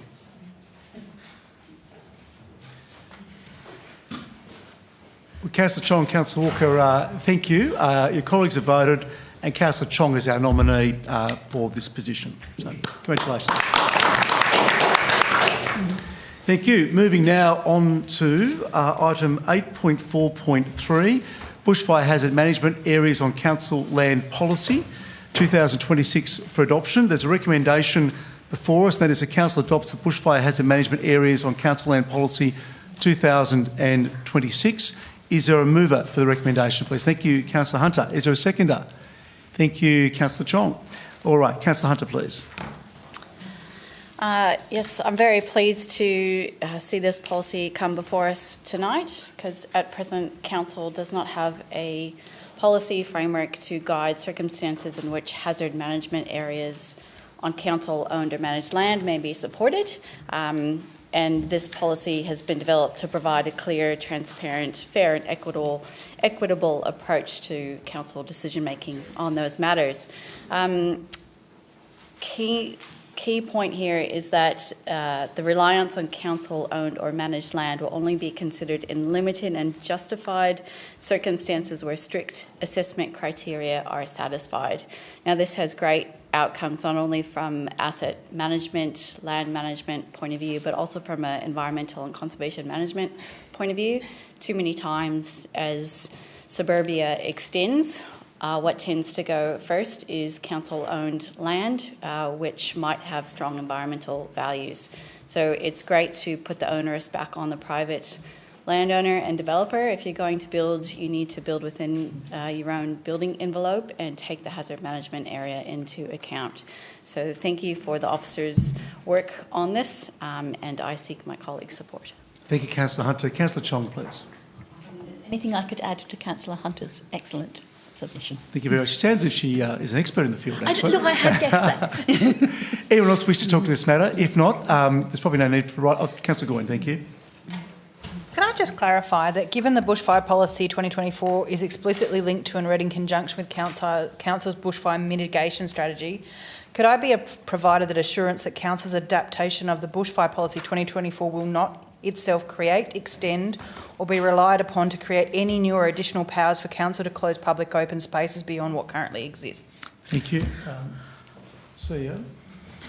I think you're conflating two different policies. The policy you're talking about in terms of closing reserves on total fireban days is a completely different policy to this one. Thank you very much. Anything else, Councillor Goyne? So there's nothing in this policy that could allow for more closures of public open spaces? Not that I'm aware. Okay, thank you. Anyone else wish to make a contribution to this issue? If not, Councillor Hunter, right of reply, please. Support the CEO's answer to that. No, it won't impact emergency closures of reserves. It is purely for development of new houses, etc., that abut council-owned land, and whether that land will be cleared as part of their fire management area for their envelope. I seek colleague support. Thank you, Councillor Hunter. I put the motion as a recommendation. All those in favour? That's unanimous. Thank you very much, colleagues. Moving now on to motions on notice, and 9.1, which is notice of motion seeing in the name of Councillor Mulder, Shoreline Drive and Clarence Street intersection. Is there a seconder, please? Councillor James. Thank you. Thank you, Councillor Mulder. Thank you, Mr Mayor. This is not the first time this council has discussed this. This is a recognised black spot that was first placed on council's budget requires on a motion from the now Honourable Luke Edmonds in, I think, around 2020. The intersection is both on a curve and a crest with a set of traffic lights. There is no visibility of cars travelling north on Clarence Street, of cars travelling south on Clarence Street seeking to go through.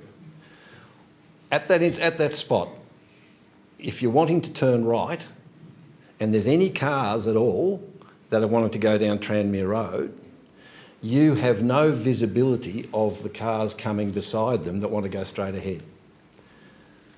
So as you turn in that intersection, you have got your eyes peeled looking for a car to suddenly jump out from behind the road, and at the same time, you've got to be giving away to pedestrians who are crossing at the other side. Now, you can't be looking at two things at once.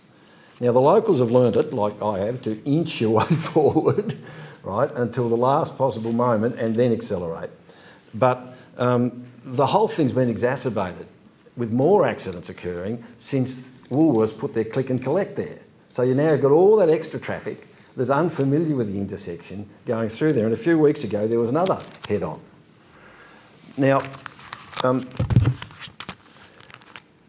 this has been when this was first put in, it was nominated under black spot funding because it had an accident history that qualified for it. Mostly the head-on crashes are at low speed. Many of them aren't reported because the people are inching their way through and they get a bang. Every now and then you see someone actually try to run the orange light. You know, the old story is, what do the kids think an orange light means? Speed up. So it was only a matter of time before someone gets seriously killed in a head-on.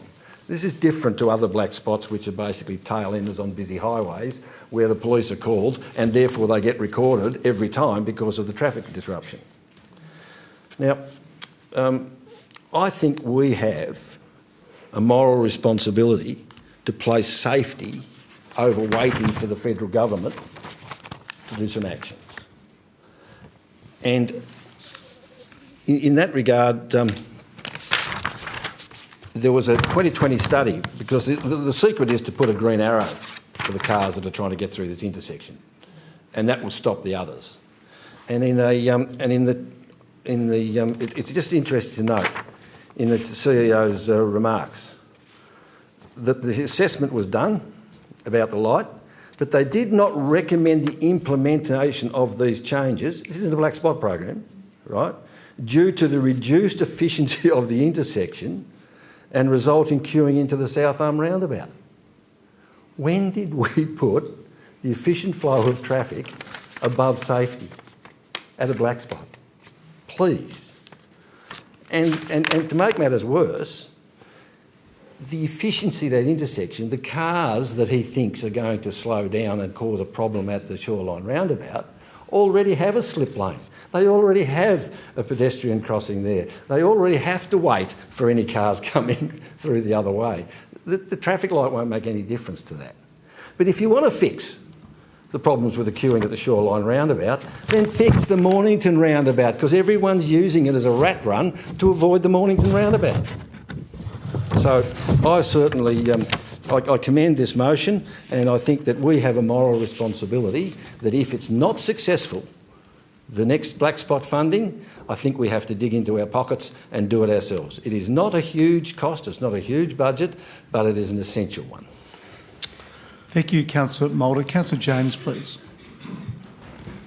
Yes, look, the CEO's delegation can be considered in this particular case, and he has that delegation and he may or may not utilise it or use that in this particular case, but it is an option and I seek council support. Thanks. Thank you, Councillor James. Anyone else wish to speak to this notice of motion? Councillor Warren, thank you. Thank you, Mr Mayor. I'm just seeking clarity on this because in the CEO's remarks it does say that this work is already scheduled in the budget that we approved a week or two ago with a total budget of $155,000. But we have requested $77,500 from the Black Spot Grant Program, and the other $77,500 is budgeted already from Council. So if the Council is unsuccessful in obtaining that grant funding, then as Councillor James says, the additional money is within the CEO's delegation. So it may mean that we have to juggle other projects, but I'm just wondering if this motion is necessary, because it seems to me like this is already in the plan. And if the Black Spot funding grant is successful, it'll go ahead. CEO, would you like to have a response? Mr Graham, thank you. In the hot seat again. I really feel this is a decision for council. Always a diplomat, Mr Graham. Well done. I am. So, yeah, it is a decision for council. Yeah. The comments and the facts are there. It's a decision of council. Thank you, Mr Graham. And, of course, anyone can bring, within reason, of course, any notice of motion into this place. It's whether colleagues then think it's appropriate to support it or not, as you're well aware, Councillor Warren. Anyone else wish to speak to Councillor Moulder's? Thank you. Councillor Kennedy. Yes, all I'd like to say, Mr Mayor, is that it is a really, really tricky and becoming quite frightening spot, and all I'd like to say is anything we can do to get it happening sooner rather than later, I will support. Thank you. Anyone else wish to speak to this? Councillor Hume, thank you. Thank you, Mayor. Look, I I really appreciate Councillor Mulder's advocacy on this issue because it is a dangerous intersection. I understand the crash history is there's 13 recorded crashes in the past 5 years. Mind you, not all of which are related to the particular issue that Councillor Mulder's raised about that northbound traffic turning into Shoreline Drive. But then he also made the point that, not every crash will necessarily be recorded. But there are a couple of things in this motion that I have difficulty with, and because of them I'm still undecided, so I'll wait to hear Councillor Mulder's right of reply. Having said that, should this motion fail, I'll foreshadow a motion to refer this to a workshop. The motion refers to the traffic solution, but it doesn't actually specify which solution. Now, I think it's worth noting the project that had been put forward for the black spot funding is addressing pedestrian safety issues. It's not the right turn arrow. So if we're talking about that solution, it's not the right turn arrow solution. And it doesn't address the particular issue that Councillor Mulder raised in relation to that northbound traffic turning right. It also, there is a Pitt and Sherry report. I would be interested in seeing that report and why it made the recommendations it did. I think we should rely on expert advice. Perhaps there is a need in relation to the crash history for Pitt, for us to engage Pitt and Sherry again and review the evidence and see whether they have a different recommendation based on what we know about the safety. The other thing is this is a motion talking about a budget allocation. Anything related to a budget allocation, I think, should identify the source of funds that it's going to come from. And so we're not clear on, where those funds will be allocated from if we do vote for this motion. So a few technical issues I have with this motion.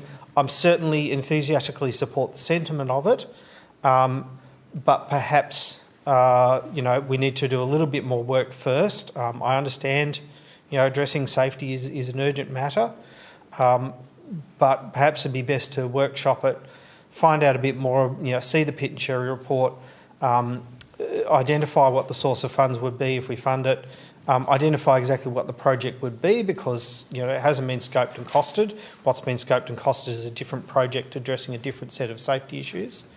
So I think there's a few things we need to know before we can go ahead and support this. Thank you. Thank you, Councillor Hume. And maybe Councillor Mulder, in his right reply, can define what he means by the traffic solution, whether it is the right-hand turn lane or it's pedestrian related. So I'm sure he'll cover off on that. Any other colleague wishing to speak to this motion? Councillor Goode. Can I just clarify when we're expected to know if we get the black spot funding? Mr Graham.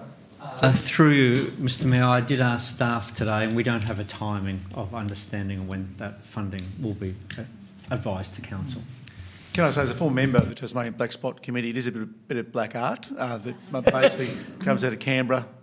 So, yeah. Okay. Thank you for that. So I just want to acknowledge the safety concerns at this intersection. They are very real, and as someone with a lived experience as a car accident survivor, I understand firsthand how serious and lasting the impacts of incidents can be. However, I personally cannot support the motion. I've had conversations with Minister Vincent and I understand that there is already coordinated work underway with the state government to address these issues, including funded improvements and signal changes. Moving ahead, this risks putting the horse before the cart and could undermine the broader evidence-based work that is already in progress. For these reasons, I won't be supporting the motion. However, I do strongly support Councillor Hume's suggestion for a workshop. I think the more information we can have, the better. Thank you, Councillor Goyne. Anyone else wish to make a contribution to this item? There being none, right of reply. Thank you, Councillor Mulder. The solution is the solution that's planned at the moment is fairly well there. The Pitt and Sherry one, to say, I put the word pedestrian in there because that's the lived experience of a lot of pedestrians at that particular spot. No, it was all about traffic efficiency and traffic flow. But if you don't, like there are other solutions, like, to move that pedestrian to an island. An island right close to where all the cars coming in and out of the Shoreline Shopping Centre are, a pedestrian refuge. You know, and when you're up that far, the pedestrian refuge thing, right, you have no visibility, the pedestrians, of cars coming around the corner. You know? So the pedestrians are part of the safety issues.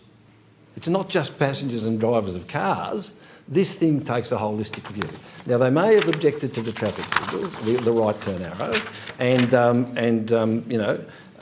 I'm sure that that the right turn arrow, which is I would suggest, a sensible solution, because of, it's only been ruled out because of the congestion. Well, there are other ways of fixing that congestion, and I can rest assure you that the queuing of the traffic to the Shoreline roundabout is a problem today. So this isn't going to change things. Many a time I've been in that intersection and I couldn't turn right because the traffic was queued up. So it's not going to make any difference to that particular problem, but that lies outside, as I said, it's a rat run.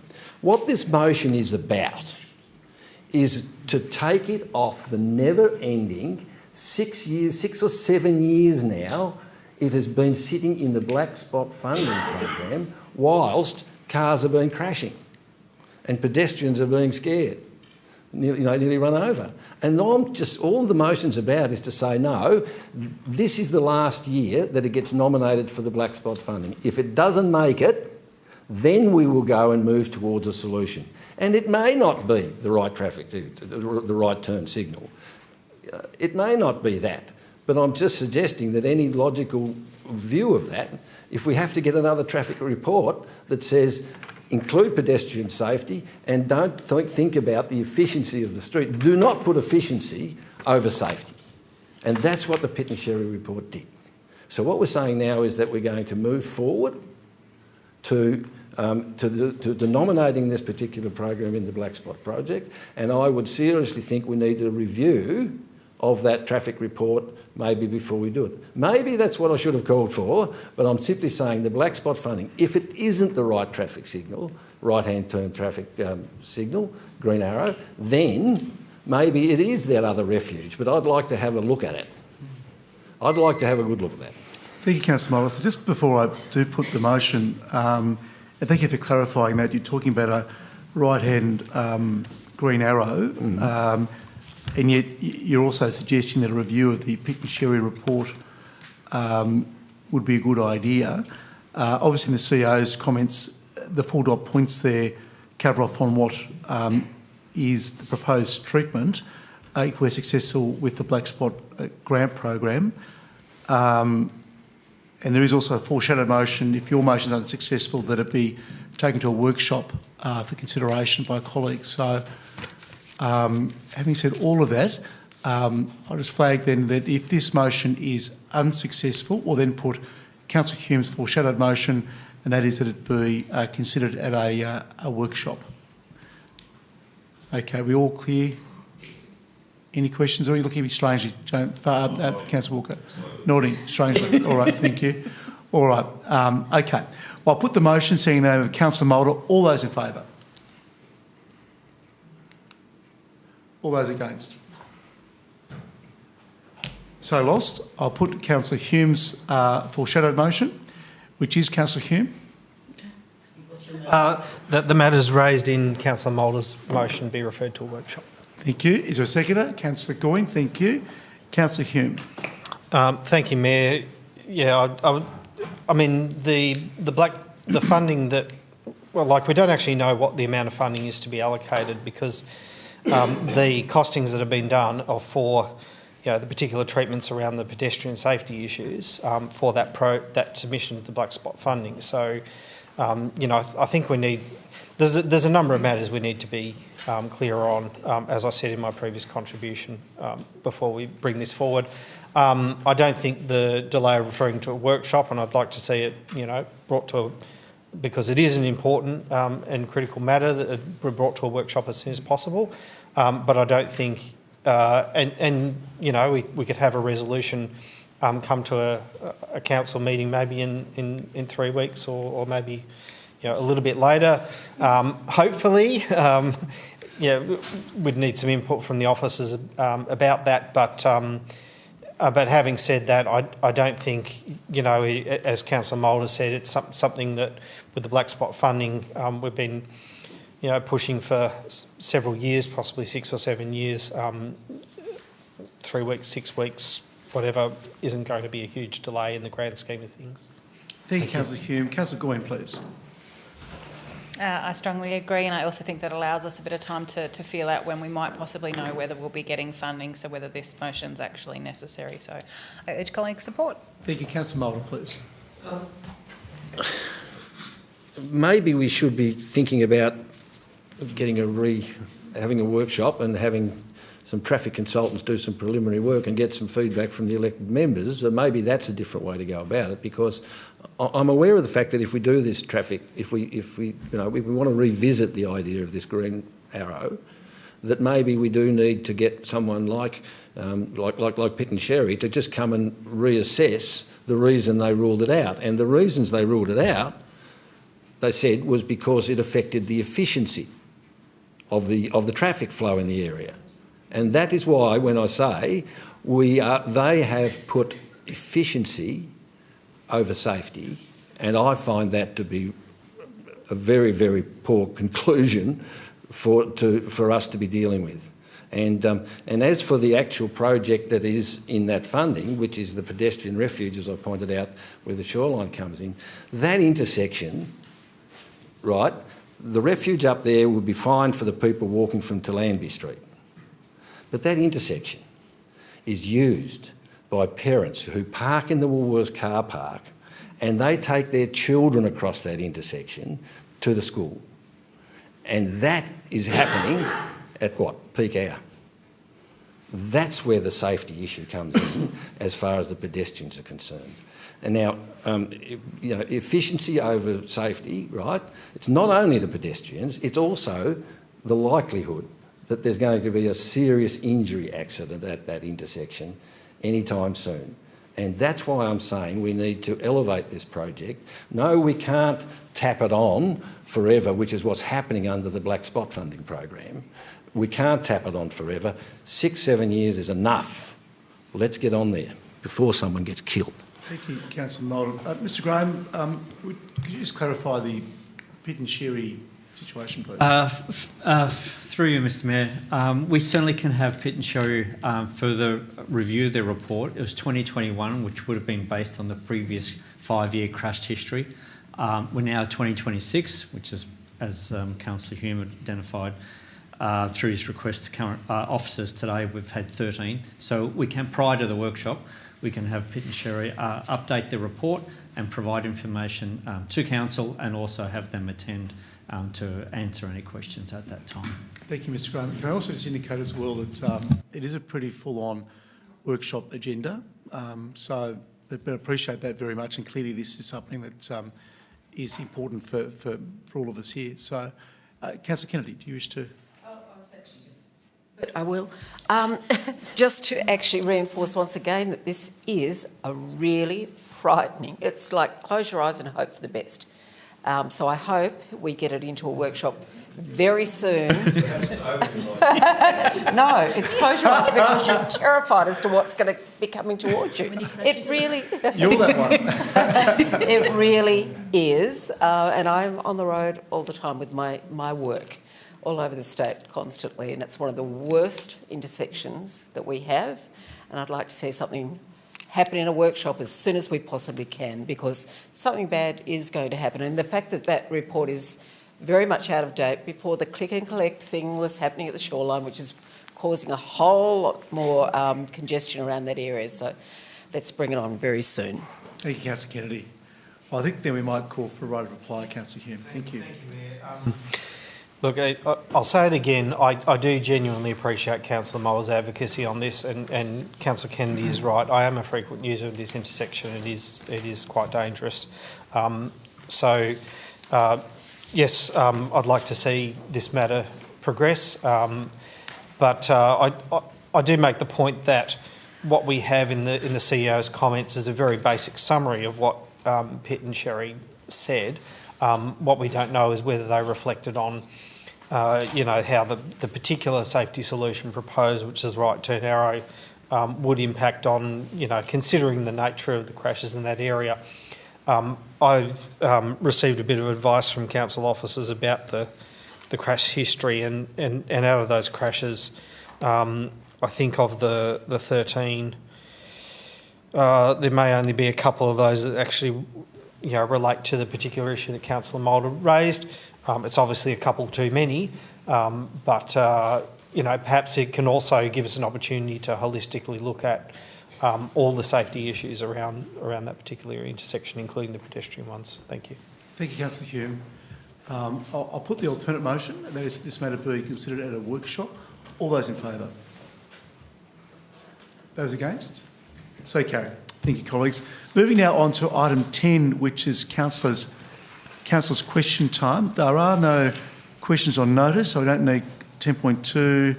10.3, answers to questions without notice, previous council meeting, as listed in the agenda. Moving on to item 10.4, questions without notice. Are there any questions from the floor starting this evening with Councillor Moulder? Thank you. Councillor Hunter. Councillor Hume, we're on a roll. Thank you, Mayor. You were.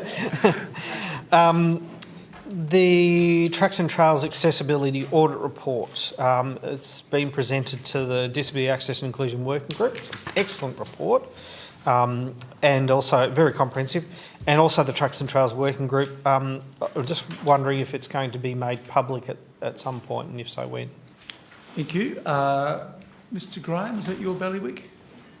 I do believe it is. I haven't had an update myself, but I'll receive advice from my councillors and see whether we can release that through a weekly briefing report. Wonderful. Yeah, thank you. Councillor Hume, second question. Second question.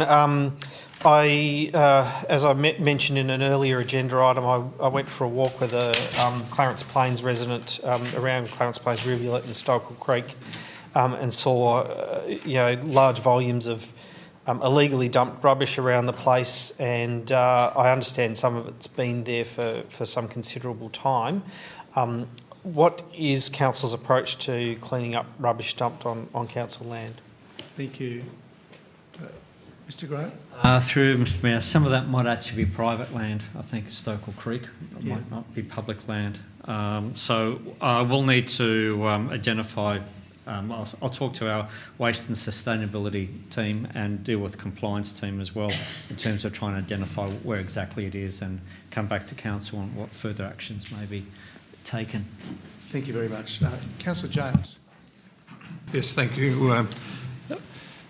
One of my questions at the last meeting was in relation to the Kangaroo Bay Boulevard development, and I thank the staff for the mention that there has been an extension of the permit to the 9th of November 2027.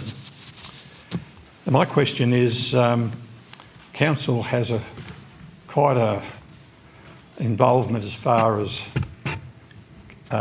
monies from the sale of those blocks. Is there any intent that we would receive some interest on that, or does it depend upon when they lodge their DA, presumably after the lapse of the date of 9th of November 2027? Mr Maher, are you able to... Oh, CEO, sorry. Mr Maher, you have first bite of the cherry? Yeah, I'm not sure if I understand the question about how it links to the DA, sir. Yeah, I don't think there's been any monies changed. That's where that's a sticking point. There has been no agreement around sale amount at this point. We're waiting on a valuation, a further valuation. It might be the best answer I can provide. Second question, Councillor. Second question is the Mornington roundabout. There's been quite a extensive coverage in the newspapers in relation to this. So my question is, Council's Road, Cambridge Road, abuts the Mornington roundabout, and presumably our involvement is such that our involvement or our input will be in kind rather than any monetary contribution. Perhaps I could have some clarification on that, please. Thank you. Mr Graham? Through you, Mr Mayor. I'd say similar to the Gordons Hill Roads project, that will be a key stakeholder on that. It's probably too early for us to be advised on where the funding and or what commitments from council may be requested until the solutions are more further down the track. Thank you, Mr Graham. I can further add that colleagues note from my diary that I met with the Minister of Infrastructure and Transport this morning, Honourable Kerry Vincent, MLC. He raised this. Well, this is one of the items that we discussed, and can I assure you that the Minister is extraordinarily keen to progress this project. He is as frustrated as what we are, as frustrated as what the federal member for Franklin is as well, because Ms Collins secured the federal contribution to maybe three budgets ago now. So we're very keen to progress things. I'm informed that Mr Shane Gregory is now back in that secretary's role, and the Minister is very comfortable that that's a good position for Mr Gregory to be in to champion these causes in the bureaucracy. So hopefully we'll get some action. But he, like us, is frustrated by the lack of action, and he assures me that he's pulling all levers to make things move along quickly. Councillor Walker. Thank you, Mayor. My question relates to the matters of freedom of information requests. And the question, basically it's my second question as well, if you like, is how many current requests are outstanding?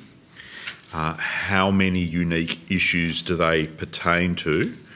And what's the greatest length of time that a request is currently outstanding? Thank you, Councillor Walker. Ms Shea, are you able to... So this is RTIs, I'd imagine, but that, yeah. That's correct. The right information applications, I understand we have 2 at the moment. They're only received in the last week, so they're not outstanding, but I'll seek some further information and provide that to you. Thank you, Ms Shea. All right, Councillor Gawain, please. I was contacted by a constituent about another serious incident involving violent youths on a bus last Friday in Clarence. The constituents concerned have told me they're even considering retiring early to avoid having to catch buses. I would appreciate an update on Council's participation in both immediate interventions and long-term strategies to ensure our community feels safe on our public transport systems. Thank you. Thank you. Thank you for the question. Through you, Mayor. Council doesn't have a lot of direct involvement with Metro or the police in terms of any violence that occurs on buses. The limit of our involvement is generally around the Rosny Bus Mall as the owner of the bus mall. I hope that answers your question. Second question, Councillor Goyne. Under Section 28A of the Local Government Act, the CEO can refuse the request of specific information under certain circumstances. As reflected in tonight's agenda, I have received multiple 28A responses used to decline answering my questions. Could it please be confirmed whether I am the only councillor this term to receive these responses on multiple occasions? CEO. Thank you, Mayor. Thank you for the question. Yes. Councillor Darko, Councillor Warren, Councillor Chong, Councillor Kennedy. All right, well, colleagues, I now call for a motion to move into closed meeting. Please move Councillor Hume, seconded Councillor Goyne. I'll put the motion. All those in favour? That's unanimous for those at the table. So thank you to those members of the public who attended in person this evening and those joining us at home via the live stream. I look forward to seeing you again in 3 weeks' time. Stay warm and stay healthy. Please end the live stream.